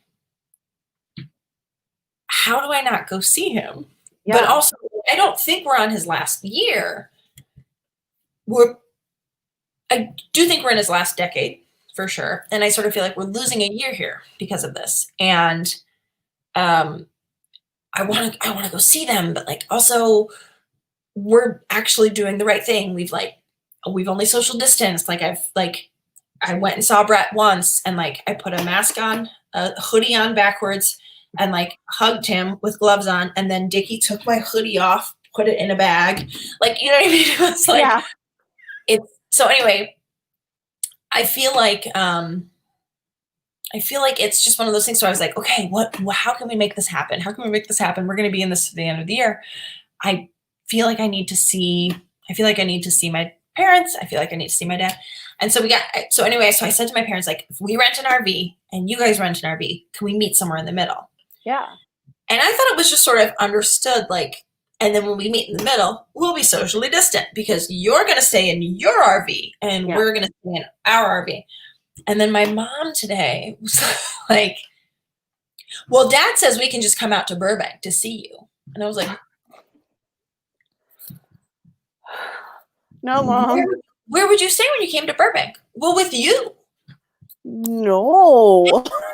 You have to say to her, like, he's got actively growing cancer. He can't come stay with us. She's like, but you guys are being so careful. I'm like, it's not how this thing works. Like, if all it took was for people to be careful for 2 weeks and no one would get it, then we could have just all been careful for 2 weeks and we could all go back out at the same time. That's not what's happening. Like, this thing has found a way. I'm like, you can't. She's like, well, why don't you just starting this week, just don't go outside of your house at all, order all of your groceries in, and then we can come. I'm like, you're saying you would rather us do that then you meet us halfway. She's like, I just don't think it's worth it if you're not going to let us be with you. And I was like, it just made me the bad guy. Oh, that's so angry.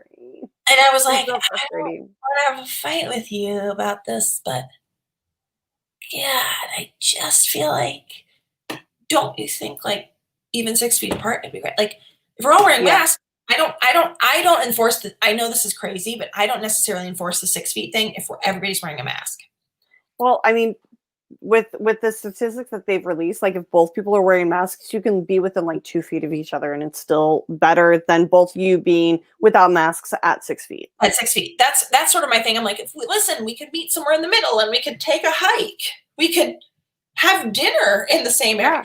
And then it became this whole thing of like, I didn't want them in their house. I was like, or in our house. And I was like, I just feel like you keep setting me up to say this. I'm like, listen, if it's not worth it for you to, I completely support and understand that. Like my mom's 69, my dad's 68. Like it may not be worth it for them to drive 2 days in an RV to meet us somewhere in the middle and not be able to like be with us. But she was like, we'll wear masks in your house. And I'm like, but I live in my house. Yeah, you're not.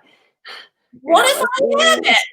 Like, he's about to start his next, like he's about to start chemo. Like, what do you mean? Like, Yeah. you guys, and I just think it's different in different parts of the country because they're in Illinois. I think it's pretty safe. Like, I think it's pretty, they've stayed like 4% or below. But geez, anyway, that was a fun time.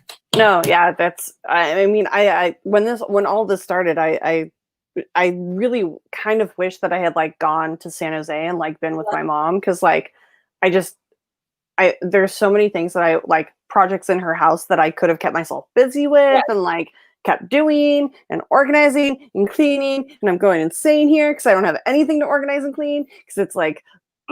Like it's an apartment with 3 fully functioning adults and we're all very clean and like we all take care of ourselves, and I'm like I literally hold on, let me see if I can shift this a little bit. If you can see, do you see that line right here? Yeah, those are hair flowers that I've made, like hairpins that I've made because I had a hot glue gun and a bag from Michael's from 2 years ago that I forgot that I had in the move, and it's insane. And yes, extension and point those toes. No biscuits in this house. What? Oh yeah, mine's green. Yeah, they're so handy. I love them. I love hot glue gun. Oh my god, you can't live without a hot glue gun.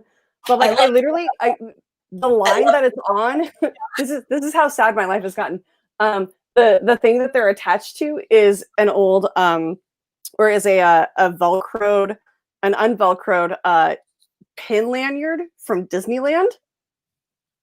And I have another one on the other side of my closet with just as many in different colors because I got so bored one day that I was like watching Disney movies and like making hair flowers, and I was like, oh, these are really pretty, this is really fun, and now I have nowhere to wear them out to. I'm like, this.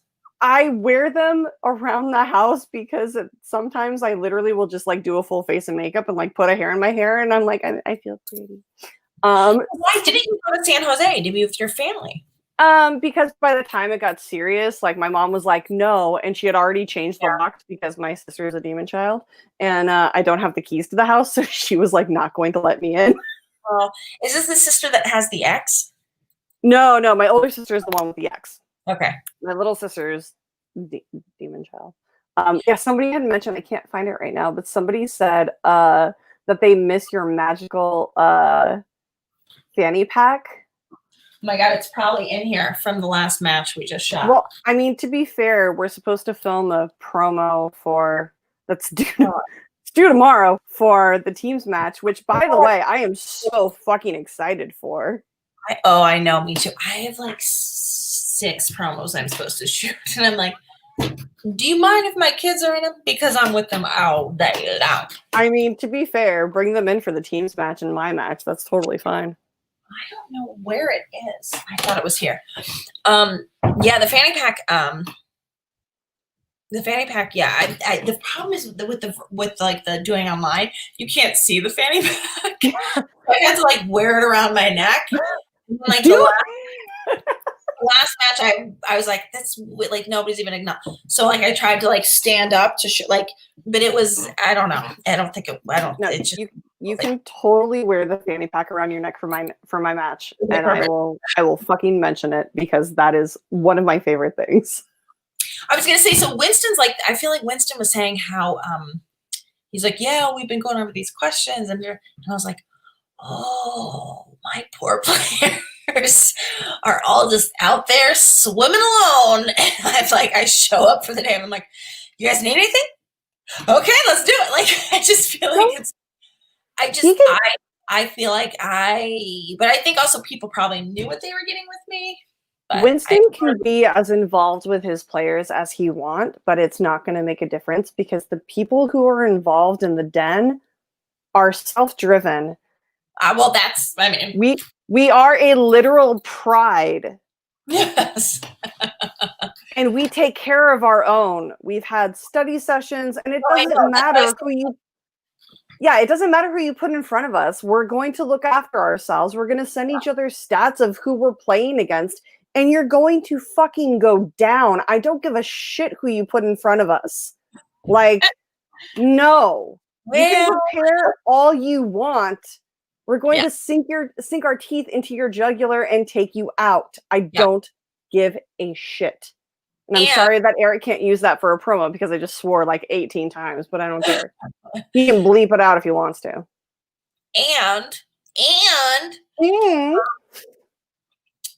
And also,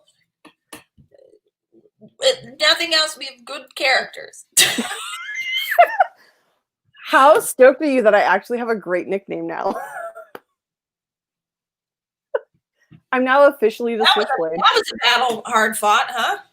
That is a battle that I equate being won to the fans. Like, you guys are the reason that went through. And it's also accredited to Christian. What the fuck happened to your elbow? I don't know. I just got a big, I've got like road rash on my elbow. Anyway, sorry. And Dickie says hi, Ryan Kramer. And he always is like, I feel like no one's gonna see me if I he one time crawled during SEN. I was like, you're literally in the camera. I've got the camera pointing down. He can see you. Dead people. Okay, anyway. But yeah, no, I mean, it's Christian's fault because he mentioned it. Because it got brought up privately that, for my nickname. No one was ever going to know about this conversation you, me, and Ben and Christian had. No one's ever going to know about it. That's it. And then he brought it up on SEN and you guys just fucking sunk your teeth into it and didn't let go like bulldogs. And just took it to an extreme to the point where he was like, yeah, I'm just going to call her the Switchblade. As soon as he announced that, I was in the chat and I was in all caps, I was like, he just made that canon. I was like, fuck yeah. I'm like, I know what to do with the Switchblade. I know who the Switchblade is. The Switchblade doesn't necessarily walk around flashing a Switchblade because she's the baddest bitch in the crowd. She waits until it's needed. Oh. And that's who I am. I don't care who you are. I'm going to take it out when a battle comes on. I'm not going to walk around the street with a Switchblade out because I'm not that. I don't have a tiny dick. It's fine. Well. Oh no, I have chesticles and they're huge and that's what people understand. You don't fuck with that girl. I'm an Amazon. I'm almost 6 feet tall and God. Are you 6 feet tall? Almost. I'm 5'9.5" flat foot. Oh my God. Yeah. And I have shoulders like a linebacker and the weight of a linebacker. That's right. High V's and T's. Watch my fat flap. It's fine. By the way, sorry. No, I just fucking love this whole new era. I love the fact that it's continuing on without, having to be present because we can't and we're watching out for everybody as best we can. And it's just, I'm very excited for tomorrow to see how the teams matches are going to be. I'm also excited to see who we're going to play because I don't care. I desperately want Deep 13. Oh, and I want to avenge them for you.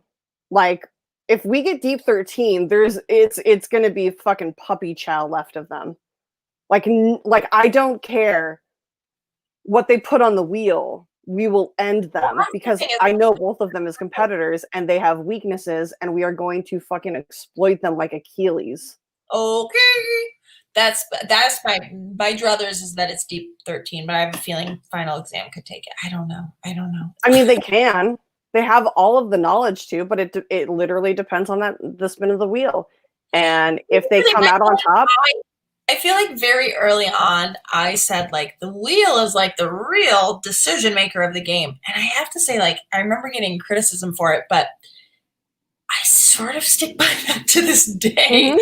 Like, I do think the wheel, I really truly believe it does not matter what happens in the first round. I think the first round's great. I think we need the first round. I think the first round can make people's confidence expectations do one or two. Like, I think it can break a person's soul or make a person's confidence. So I want the first round. I don't mean that it's not important, but what I'm saying is like, you can be leading in the first round and still lose the match. And I don't feel like that is as true for the second round. I don't have the stats on that, but I feel like if you come out of the second round ahead, you're probably winning that thing. That's not always true. I know that's not true, but like I do feel like it's a higher percentage. Yeah. And we're not gonna ask Frankie because Frankie fucking hates me, so fuck you. He hates me too. Oh yeah, he doesn't have anything nice to say about either of them. Nope. And I don't give a shit. I mean, also, I really don't care, but it has been noted. Yeah. I will not be asking. Listen, when I need a kidney, I will not call Frankie numbers. Mm-hmm. Well, to be fair, I'm pretty sure that he doesn't have the same blood type as me because I am my blood type, and that is B positive. Okay.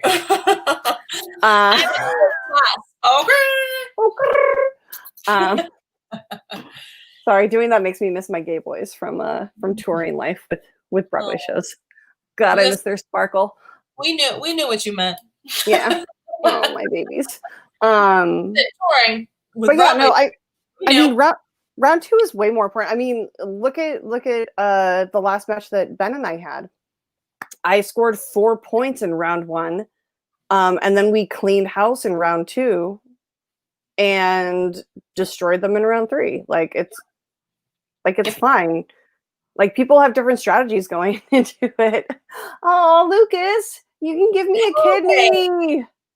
Now that's what I call a Shawshank Redemption. Yeah. Callbacks are fun. By the way, I think the podcast is on the move. The what?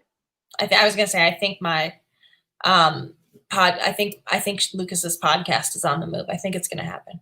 I'm gonna make it happen. Yeah, it's gonna happen. We can speak it into existence. Oh, PLD's here. Hi, honey. Okay, Paul.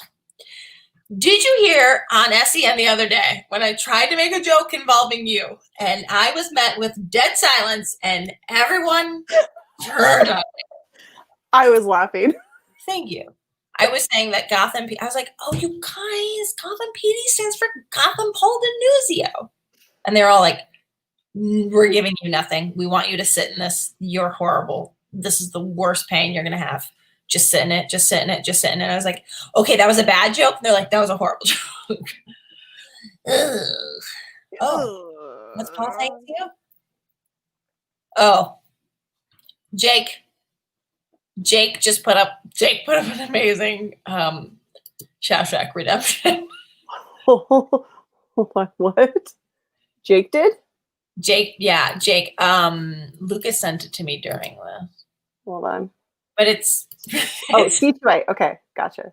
Sorry. Hold on. No. Wait, where is this? I can't find it. Lucas did, by the way, have my back. Thank God Lucas came in with $50 and saved the day because. Wait, what? Lucas came in with $50 the day I made a horrible joke and was like, the point is, Kate, you tried. And like, then everybody was like, thank God. Like at the end of the show, we have to sort of process, okay, like how do we do donations? And they're like, well, everything sort of started once Lucas. And I was like, so aren't you guys happy I made that bad joke? And they're like, yes, thank you, Kate. Lucas, where is this artwork you speak of? Is it Twitter?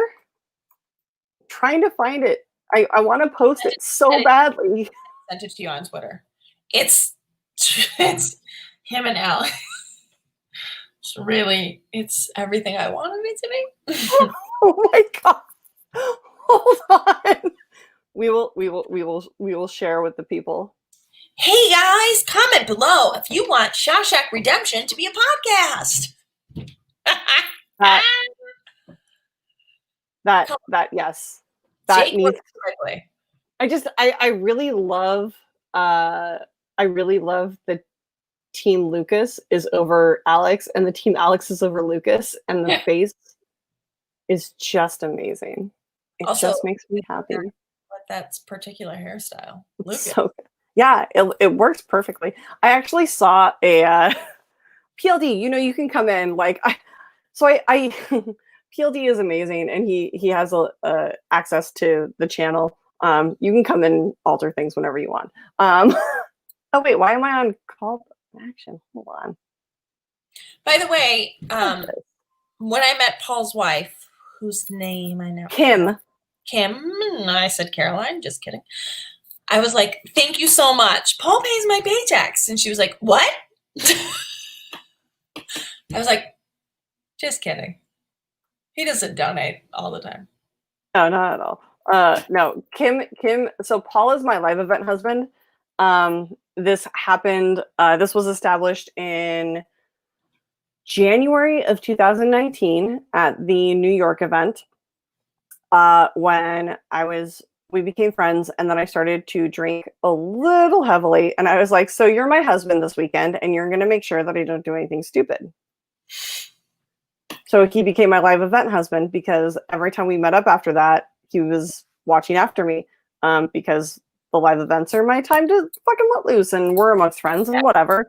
And then Kim came, and then I fell in love with Kim, and I was like, "Well, you're my live event wife, because you're amazing." And like we just have this like sisterhood, and now we share Paul, and then there's Lucas and Alex, who are like my brother and sister, and I love them. And then Jake is like, I fucking love Jake.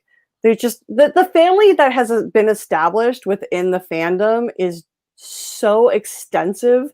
Well, that's what I mean. Like, so I need that tight knit. Yeah.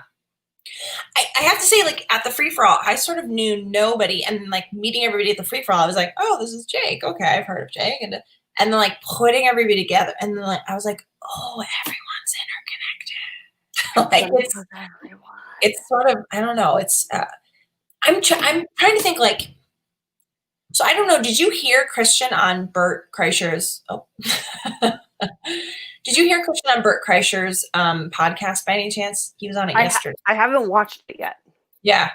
So it was, I have to say, it was like pretty fantastic because, first of all, like I've known Christian for, we're going on 2 decades, I would say. Yeah, tell me about that, because he's the reason that you're involved in all of this. Yes. Yeah. Christian, I feel like, has always been my greatest champion, but also he's the brother I never asked for. I have so many of those, I understand. And I'm sure he would describe me the same exact way. He'd be like, "Oh, she's my pain in the ass sister." But he was so phenomenal on this Bert Kreischer podcast. And anybody who follows Bert Kreischer, like, Bert Kreischer is basically like, my career is where it is today because of something Christian Harloff said to me when I began doing stand-up. I just feel like it was fantastic. And like, you hear everything that Christian's done, you're like, "Oh my God, he was producer on, he wrote for the WWE.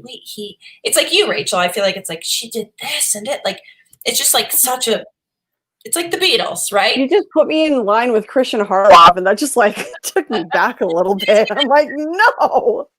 You have a lifespan, right? It's the Beatles. Yeah. Like, you start off with Love, Love Me Do, and you end up with a sitar. So I feel like, that's this, like, I feel like that's sort of the same. Oh, that hurt. That's the same thing. But anyway, so for those of you who haven't seen Bert Kreischer's interview with him, he is just so complimentary of Christian, and like the way Christian talks about it, he's like, "I love the way you're thinking about that, man. I love," like, and he, like, I don't know. It was, I don't even remember why I was trying to tell the story, but I just feel like it's that thing where, like, I sort of realized, like, how powerful this particular fan base is. Cause I know, like, there are people that love Bert Kreischer, but I don't know that there are people who love Bert Kreischer who are all like friends with each other. There's something so special about the Schmodown community where it's like, "Hey, we love this thing. We love this thing. We love," and I don't know if it's because we're all outcasts that found each other. And so we're just like, "Hey," but like, I would find it hard to believe that like Bert Kreischer's fans, and I'm sure he has a million, but that they're all connected the way that you guys, everybody is a connect, like that Lucas and Paul, like how everybody's all connected. Like, I don't know that there's like podcasts dedicated to like here's Bert Kreischer's last stand-up show. Let's break it down. Like, Yeah. it's a special place. And I don't think I understood coming into it how special it was going to be. And I'm very, very happy. Yeah. What I'm really excited for is when Jericho makes his debut, because I am a part of the AEW fandom. Like I've been a fan of AEW since PJ, who is the head writer for Schmodown. PJ has been like since like I remember being on tour and following him on Instagram and Twitter and seeing pictures of his corgi, Captain Kirk, who has long since passed, and God bless Kirk. I remember following him and like befriending him and like becoming friends with him on Twitter. And then moving back to LA and like meeting him, we literally like, it was like a soul's recognition of a sibling. Like PJ is my brother, and I will fucking cut anybody who talks any shit about him. Like, I don't care. Like, that is my family, and I am Sicilian. You will never see your body again. I don't care. But like, I remember meeting PJ and like just expanding the whole family and just realizing what all of this was. But I stayed with PJ on break when I was touring with John Leguizamo, and he was like getting ready to watch one of their pay-per-views. And he was like, oh yeah, so just so you know, like, you know, because I was staying with him for a week because I had some time off. And he was like, oh yeah, we're going to watch this pay-per-view on Saturday. I'm just watching the last like few episodes. And I was like, okay, that's cool. And he like, I was like, I haven't watched wrestling in a while. And he like went back and they recapped the week before, and it showed Cody Rhodes punching through a glass door for a VIP room. And I was like, this is amazing. And just got hooked. And he like went back like 3 months, and we watched all of those episodes that led up to Double or Nothing, or not Double or Nothing, whatever the pay-per-view was in November. And we watched it, and I was hooked ever since. Like, and then Jen got involved. Jen Sturger was one of their reporters, and she does like the top 5, and she's amazing, and I love her. And I cannot believe that it's only been a week since she made me into Ursula. And I'm so sad the fact that I'm still not made up as Ursula, because I want to live in that makeup, because she is my soul sister. But like, Jen's amazing, and I went out to an AEW event in Cleveland, and I would love to work for them one day. And the fact that like Jericho is bringing that fandom to the Schmodown is just like, the possibility in the future of Christian Harloff working with Tony Khan just blows my fucking mind, because Tony Khan is the man behind AEW. Like, he's the one who like greenlit it. He owns the Jaguars, and like that's where they're filming all of their Wednesday live events of Dynamite. And like, just the two of those creative minds working together, just it if we can get Jericho on camera on Dynamite wearing a Schmodown shirt, like I don't understand what my life is right now. The fact that Kevin Smith and Chris Jericho, who I followed for like 2 decades of my life, like I don't understand this meeting of two worlds, and it's blowing my heart apart. Like, I can't deal with it. I do think that someone who hasn't gotten enough credit for the Chris Jericho thing is Roxy. Like, Roxy is friends with the guy. She convinced him to come in, and I feel like it's sort of like Chris Jericho's part of the league. Roxy Stryer brought him in, period. Yeah. And I feel like I do want that credit. Like, I don't think she cares, but I care for her. Like, I do think it's important for us to know that, like, Roxy is the reason Chris Jericho's 100%. I mean, Roxy is friends with, I think his name is Sean, but like in my mind, it's always going to be X-Pac, who has known Jericho for years. Yeah. And like, she's really good friends with him. He was on, Collider Live. Jericho had come by at one point, I think, to do an interview. And like some of the wrestlers, like, but like now that like Jericho's involved, and he's so excited, and I love Roxy. If you are listening, I thank you for making this happen and bringing all of my dreams to life that I didn't know were actually in existence or possibly available to. But like, it's just insane to think that all of this is going down because two dumbasses had a drunken conversation in a pizza place in Anaheim after a convention. Like, I love Christian and Mark so much for like bringing this to life, and just the way that they've grown it and have surrounded themselves with people who are helping them grow it and are just as passionate about it. And like, it's just expanding exponentially. Like, I feel so grateful for just being able to be a part of it. Yeah, that's exactly how I feel about it too. Is I think, I don't know, like Christian and I were friends. We did stand up together, and I think like for the longest time he's like, you got to come do this thing. You got to come do this thing. And I didn't know. Then I moved to Burbank, and he's like, you got to come do this thing. I'm like, I just had a baby. I'm in Burbank. He's like, I'm in Burbank. We're shooting, and just come down to the studio and do the show. And I remember feeling like alive after that. I was like, oh, that felt up. You guys, Dickie's here again. Dickie, Hi, Dickie. Dickie, it's not that they don't see you. See you, bro. Come on. Come Dickie, come say hi. Somebody said it last time too. Hi, love. Hi. Hi, Dickie. Hi. Look at those are Jesus Christ, those are bright eyes. Look at that. We're talking about recessive genes. Woo. Did you ever get your DNA done? No. Oh, we were talking about DNA earlier. Anyway, that's Rachel. You know Rachel? Hi, Rachel. The switchblade. Oh, the switchblade. Awesome. Don't switchblade to a knife fight. Yeah. Yeah. That's what he said. I used to have a switchblade when I was a kid that you put it and then it was just a comb.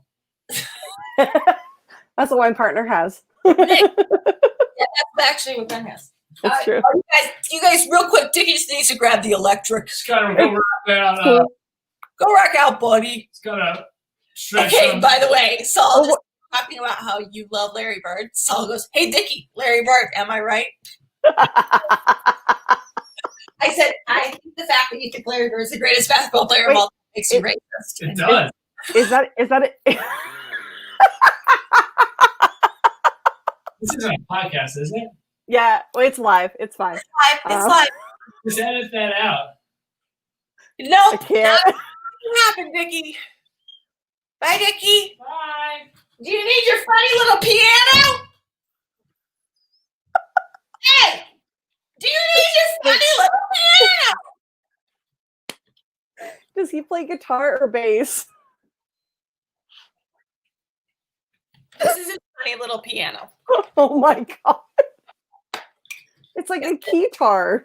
It's like, guess he doesn't need it. It looks like somebody broke the neck off a keytar. Yeah. Like, it just, you're also racist if you love Larry Bird. Well, no, that's not true. Did he wink and or not? No, what he did do was stand in the doorway and say, yeah. When I said, I think it makes you racist. And he goes, yeah. yeah. It's true. I just feel like nobody can, in good conscience, say Larry Bird's the greatest basketball player of all time. No. I just feel like nobody should, in good conscience. I mean, maybe if you died like right after they won, like maybe, yes, like maybe. But even then, I feel like Magic was really impressive. Yeah, I mean, I don't know what it is, but I'm not a fan of basketball like as much as I am of other sports. Like, I'm really big on contact sports and baseball because I played softball for 10 years. Yeah. So like also like baseball and soccer are one of the only sports where you can sit watching the sport, drunk off your ass, yelling and heckling, and not get arrested. Yeah. And I feel like that's my brand deep down in my soul. By the way, thank you, Jenna McPim. Yes, Michael Jordan, anyone? Thank you. Yes. For the record, so Dickie is from the East Coast, so he was he grew up in New Jersey, but then his dad was from Boston. So like his grandmother died when the ball went through what's his face's name, his legs in one of the World Series. Somebody will know. Bill Buckner. Thank you, PLD. Like I said, PLD has like so we like he has shared the ability to StreamYard through him. So he is in and like posting, and I fucking love you, PLD. Like it's just amazing. That's the story. Is like his grandmother, like the ball went through Bill Buckner's legs, and then his grandmother had a heart attack, and then like days later died. Oh, love you too, PLD. Love you. Anyway, so I am empathetic to like, boy, is weird piano still behind me. I'm empathetic to like if you're like city, if you have city pride. Like it was easy for me to love Michael Jordan. It was also my city. But, like I'm sure that like if I was an LA girl or if I was a Miami girl, I'd be like Shaq's the best. So I love that. Yeah, right. Was Magic better than Kareem? I honestly don't know.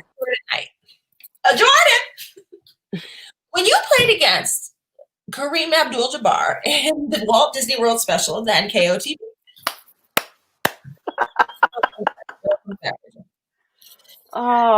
You know what was one of the most amazing? So it was very rare when I was touring that I would have days off to go see my friends in bands that I had toured with or had become friends with. And so there was this one magical day that I was home in San Jose, and Real Big Fish, Authority Zero, and I think it was Less Than Jake, who are all friends of mine, were all touring together, all playing in Santa Cruz during the time that I was home. So I was like, Mom, I'm stealing your car, because I had sold my car before I started touring with Disney, because why do you need a car if you're traveling 10 months out of the year? Right. And so I stole her car, drove to Santa Cruz early, and there is a record store right next to the venue in Santa Cruz. I think it's not the Cactus Club, but it's very close to that.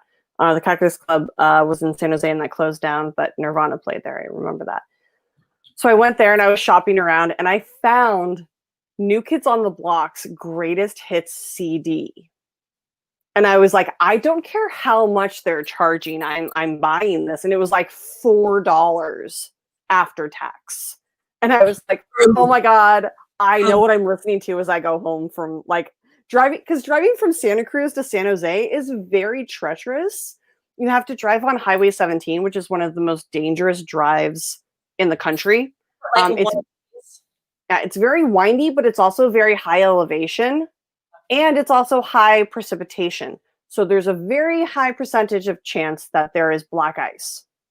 Yeah. Which one of my cars being driven by a friend of mine has crashed on. Everybody was fine. It's fine. But I remember buying that and then running into my friends later because it was a surprise. And one of my favorite things to do is to surprise friends of mine that are on tour by showing up at their shows and literally just like walking backstage because nobody stops me and just showing up in their dressing room. And my favorite greeting of all time is, oh my God, what the fuck are you doing here? They're like, I missed you too. So I get to like hang out with everybody. And because I am a massage therapist by trade, they're always like, my lower back. I'm like, yeah, stop crying. Real quick. Yeah. I see Alex is here now. Alex Shashak. Yes. Alex, you also have Lucas's last name. Let me just pitch you on a little podcast idea. It's called The Shock. Okay. So very on brand. Thank you. Oh, that's probably not to me. It's not, but I don't care if that. For Rachel, I got it. No, we figured that out. Very cool. So Lucas says he's too busy for it because he's watching too many other shows. But you, Alex, I trust you could take that podcast and run with it. Shashak Redemption. Let's get it going. S-H-S. Okay. S-H-A-S-H. E-K. I don't know. I was trying to go with Saturday night. Do you remember watching So I Married an Axe Murderer and watching Mike Myers sing Saturday Night as a Scottish man, and it just made your heart happy? Yeah, I've definitely seen that. Of course. So we're just adding to the list of things that we need to watch together. It's fine. We'll just do it. You know what? We'll just do a show called Kate Needs to Know. Kate needs to know. That's what I'm saying. I felt like, thank God for Shug, because I felt so insecure coming into the space. I remember saying to Christian, like, I don't know a lot about movies. And he's like, you don't have to. You just got to be a personality. And I was like, well, I got those. But what are your like favorite movies? Goonies. Well, there you go. Oh my God. I actually talked my way into the house. Oh, in Astoria, Oregon? In Oregon, yeah. Oh like because if you know anything recently about the house is the fact that they've like blocked off the street. Oh, they have, yeah. I would imagine. And you're not allowed to like drive up to the house anymore, because you used to be able to like drive up to the house and like park next to it and like take photos and everything. Now you have to park like a half mile down the hill and like walk up, and then you have to like knock on the door and ask permission. But I was on tour with a very baby band, and they were huge Goonie fans. And I was like, look, you guys hang back. Look. Let me go. I was like, let me go talk to the people in the house. Puts her gloves on. Just, and I walked up and I talked to them and I was like, look, if we promise, like I just, was very respectful and like how great they kept the house up and everything. And it was really great. Basically ended up sweet talking them into letting us tour the house and like letting us take pictures from inside the house. Tell like in the one room where you're like, the cocaine goes in the top drawer, the methamphetamine goes in the middle drawer. Yeah, no. I literally had to talk to the guys, and I was like I talked to the owners, and they were like very okay with it. I'm like, okay, great. I'm gonna go talk to the boys, and we'll be right back to your door. And I went back, and I'm like, you don't make any jokes, you don't quote the movie, you don't say anything, you just smile and say please and thank you, and that's it.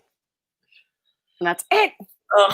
I feel like the thing I've quoted the most from that movie was true. It's true. Truly. Like they literally have signs outside their house, like at the edge of their property, that are like no photos unless priorly like asked for. And it's like at a height where like you can't take a picture of the house without that sign being in your frame. And it's amazing. And I got an inside tour. Like I got to go to the attic. You did? Oh my God. I got to go to the attic. What happens? The boys were. Give me a good smacker. Ow! Ow, that hurt.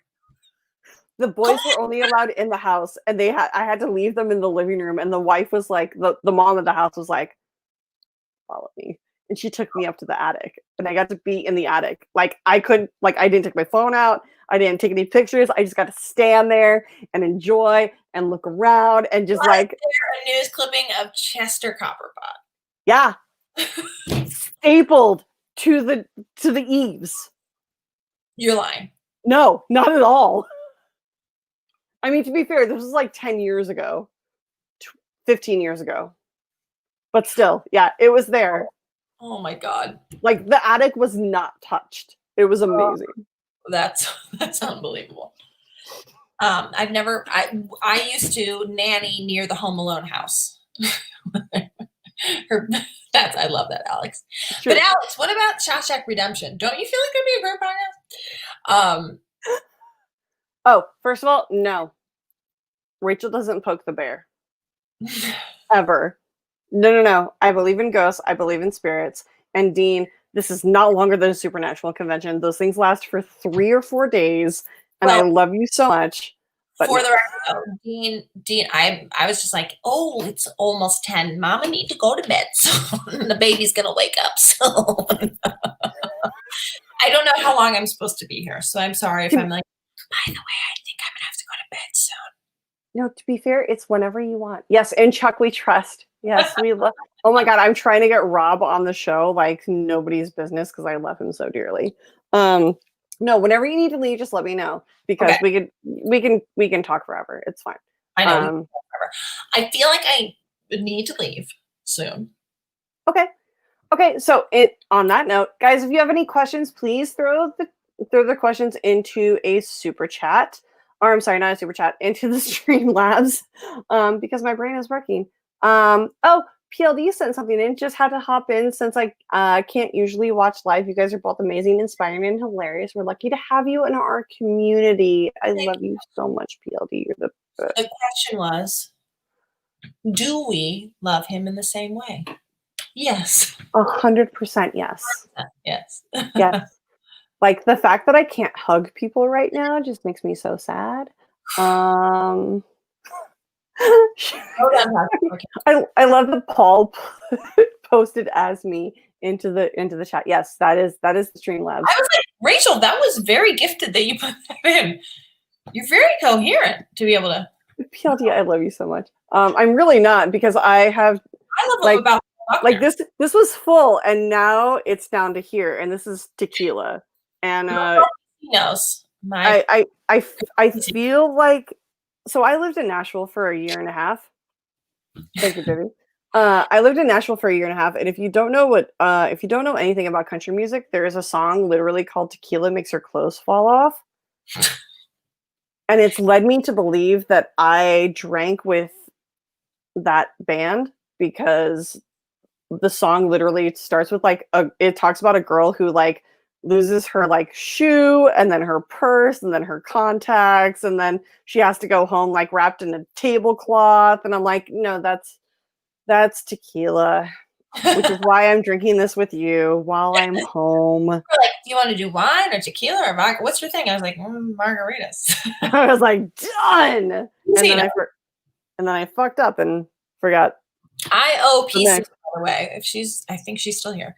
I owe PC about 7 margaritas the next time.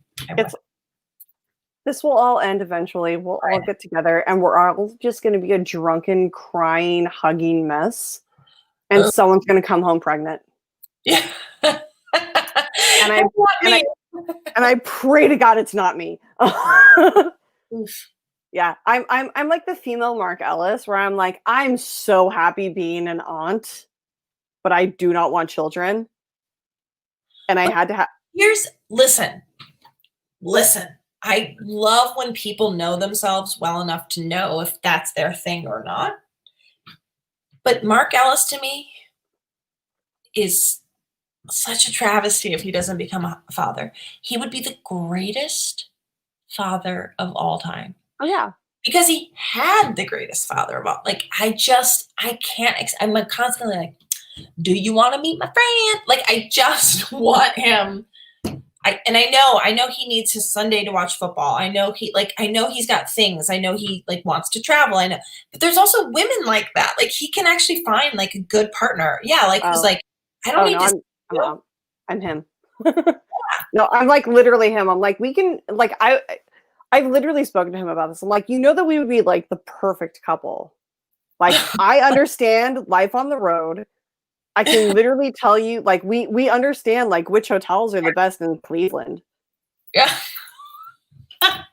Like, the fact that I have a favorite hotel, like, I'm not even joking about this. I have a favorite hotel in Cleveland. And it's the same one I stay at every fucking time. Like, I went to check in. So when AEW was in Cleveland right after the New York event in January this year, I couldn't go to New York. Didn't work out, but I booked everything for Cleveland on points, and I was like, oh, it doesn't cost me fucking anything. So I went to Cleveland. I went to check into the hotel, and the woman checking me in looked at me and goes,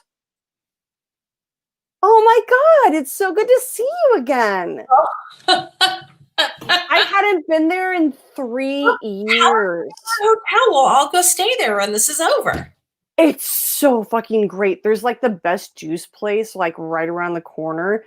There's a taco place like half a mile down the road. It is so fantastic. There's a grocery store like I know this neighborhood like the back. Like, I know this neighborhood better than like my hometown neighborhood. Like, I love this block. Oh, that's so sweet. I love you. Also, I would like to remind everybody that Jedi Mike Pimp is the one that said that Michael Jordan, anyone? Yeah, that's fine. No, PC, it is not haunted. I don't do that shit. I don't like to Wait, poke the was bear. Murder House the one that first season of American Horror Story did? Yeah, it's here in LA. I don't go by My it. best friend is in that show. My best friend from college, and in life, but she plays the woman in that murder house. I think Hard it's the pass. Nora. Anyway, Yeah. No, like she played. I remember when American Horror Story came out with was it like Hotel? Like the season about the hotel with like Lady Gaga in it. And like everybody Yeah. on my tour was so excited about it and like doing like watch parties. And I was like, guys, we're a non-ec tour staying in shitty hotels. Like this is something that could happen to us. Like, why are you doing this? Like I've stayed at legitimately haunted hotels to the point where like my suitcase moved from one point of the room to another point of the room without me touching it. From like when I went to sleep, it was on the right side of the room, and I woke up and it was on the left side of the room. I don't sleepwalk ever. Like shit You know happens. what? I don't. Drunk on.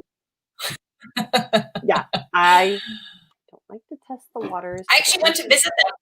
I went to visit them when they were shooting Coven, I think, in New Orleans, that's the witch one. Yeah. And I remember thinking like, New Orleans is spooky. Mm-hmm. And we like, I just went and like, she was staying in, like, she had a house that they had gotten for her while they were shooting there. I remember being like, this is great. Gotta leave. Like it was just, it was spooky. No, I love New Orleans. Like I grew up reading like really scary books, and like I grew up reading like all of the Anne Rice Interview with the Vampire books, and she has this series called The Wayfair Witches, and it takes place in New Orleans in a very specific house in the Garden District. And the first time I was in New Orleans, I so while I read, I play music. And while I was reading The Mayfair Witches, I would only listen to Vivaldi's The Four Seasons. So you did it to yourself. What? You did it to yourself. Yes. But like I walked through the Garden District listening to Vivaldi and just staring at these like amazing Gothic mansions and just like living in it. But I never like went in them and was like, is anybody here? Like, no, you don't fucking poke the bear. Like, don't do it. All right, so we do have a stream lab, and it is from Alex Shashak. Love you, baby. She wants us to describe our perfect grilled cheese. I had it today. Did you? My husband made for the boys ham, turkey breast, cold cuts, I should say, cheddar cheese, mayonnaise, and mustard all on a sandwich. I was like, it's a meaty grilled cheese. He's like, it's a meaty grilled cheese. I'm like, thank you. That's my perfect. Did he put butter or mayonnaise on the outside of the bread to grill it? Person, I thought like the mayonnaise gave it a tang. He does butter on the outside of the bread. How do you feel about it? I was always raised with butter, but I'm also like lactarded beyond all belief, which is another reason why I went vegan. But there are so many. How long have you been vegan? 11 years. Okay. 11 and a half years. And it has saved a lot of lives because dairy is not my friend. Yeah. Or anybody else's, for my sake. But there have been amazing advances in cheeses made out of like nut cheese, which just sounds disgusting. Well, like there's amazing cashew cheese that exists, and like Follow Your Heart, which actually is a national brand, but they actually have a storefront in the Valley in Chatsworth, which is phenomenal. Ooh. Yeah, there's like this tiny little store, and then like if you walk to the back left corner, there's like an entrance to a diner.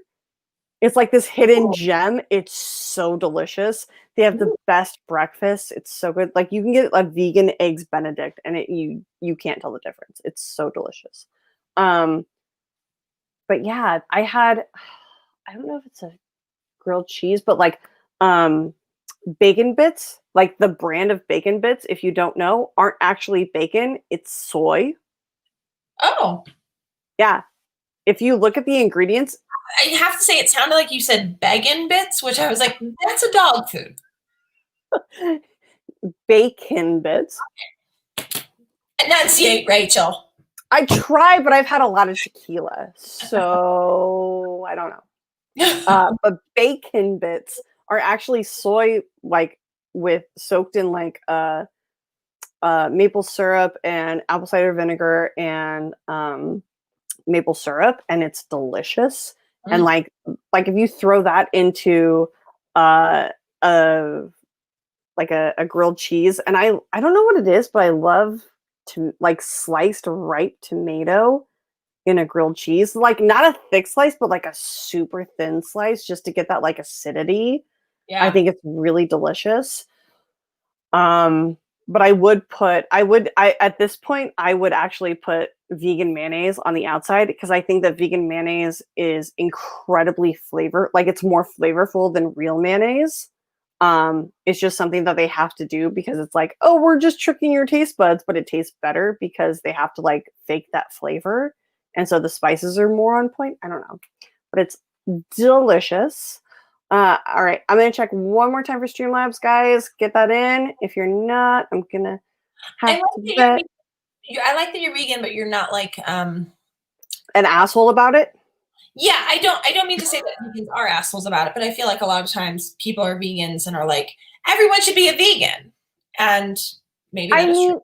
I mean, going vegan once a week would absolutely help the environment and help your health, but I'm not like I know the best places in Texas to get barbecue, and I have no qualms pointing those out at all, because I know that the places that they get the cows from are raised humanely and killed humanely. Like it's a very like from farm to table kind of thing.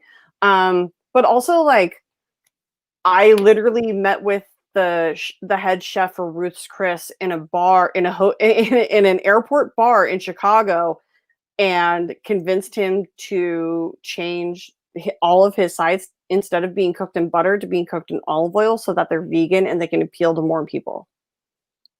Whoa. Yeah. That's why you miss airport bars. Yeah. Because you were just wheeling and dealing.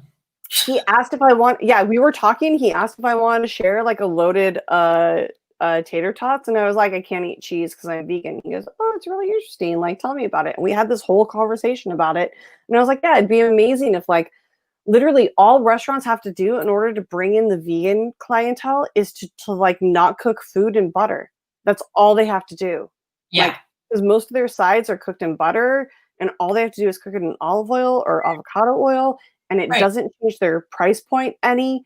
Or if it does, it negates it by the fact that they're bringing in so much money from people who can actually eat it without like totally like changing the aesthetics of the dish. And it's unbelievably like if more restaurants opened their eyes to that and like just made it more accessible to vegans, instead of us being like, I'll have the salad with no cheese. Like it's awful.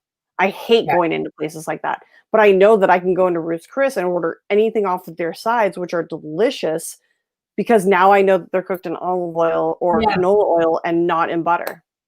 And or that guy lied to you. Mr. Ruth Chris himself lied to you in that airport bar. If he did, then he's fucked, because every Ruth's Chris I've ever walked into with our crew afterwards has been cooked in olive oil. So fuck that. All right, I'm going to check one last time, guys, if you have any Streamlabs. Mama's got to get to sleep. Oh, I was going to say, like, you can see my eyes are involuntarily. They're like... I know. You're super tired. Okay, Ferris Mathana donated and says hi. Hi, Ferris. I love that, Ferris. Sweet, sweet boy. Okay, so we're going to end this with...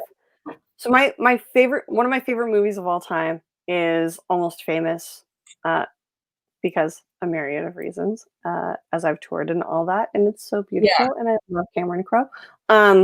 So I always close out my shows with the last question that William gets to ask. Do you have to be happy to write a love song? Do you have to be sad to write a sad song? What is it that you love about music?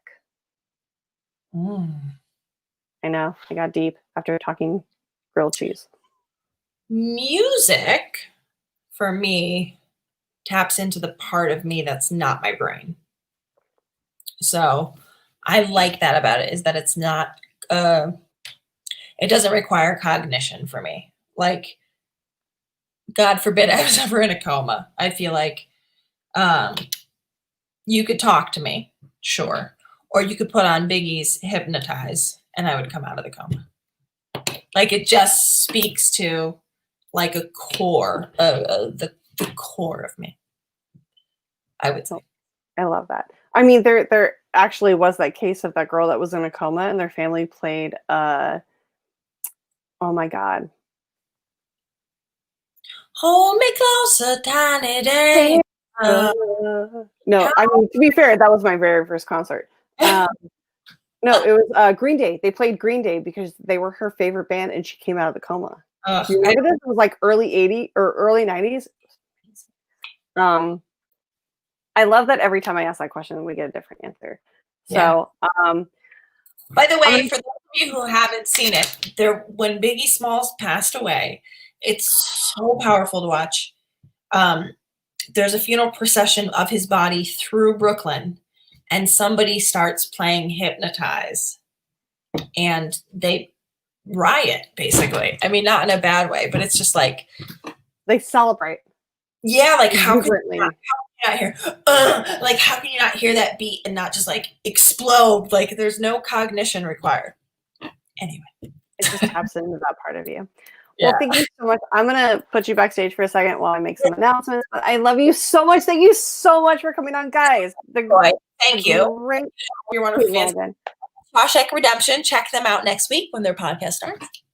All right. I love you so much. I'm going to put you backstage. I'm going to make a few announcements and I'll come back. All right. I love you guys so much. Thank you so much for being a part of everything that I do. Everybody in the Patreon, you guys are so amazing. If you want to join, we do Golden Days every last Sunday of the month. You can join right here at patreon.com/RM Silvestrini. Follow me on Twitter and Instagram at RM Silvestrini. It's right up there. And if you ever want to send in Streamlabs, it's right over there. My next guest next week, I am so fucking excited for this. You guys don't know him, but I do, and he is very near and dear to my heart. Tim Rogan is going to be on the show. He has been in Broadway shows and on tours, and he is the most amazing, beautiful, wholehearted nerd you can ever meet in your life. He is one of my favorite people on the planet. I absolutely love and adore him. Thank you so much for hanging out with us. You guys are the best, and you have a great week. Enjoy the show. Watch, guys, if you are not a part of the Patreon for Schmodown, please join at the $10 level or above. Tomorrow you'll find out who me and Ben are going to face next Friday in the teams match. It's either going to be Deep 13 or Final Exam. It doesn't matter who it is because we're going to beat them. It doesn't really, I don't really give a shit. But I'm going to watch the match. It's going to be entertaining. You'll also get to see if Roka or Irwin goes on to fight the match. But you guys are the best. I love you so much. Thank you so much for hanging out. And I will see you guys next week at 6:30 p.m. PDT. You guys are the best. I love you so much. You guys are the best. Thank you so much for Kate Mulligan being on this week. Tim Rogan's on next week. I love you. And we are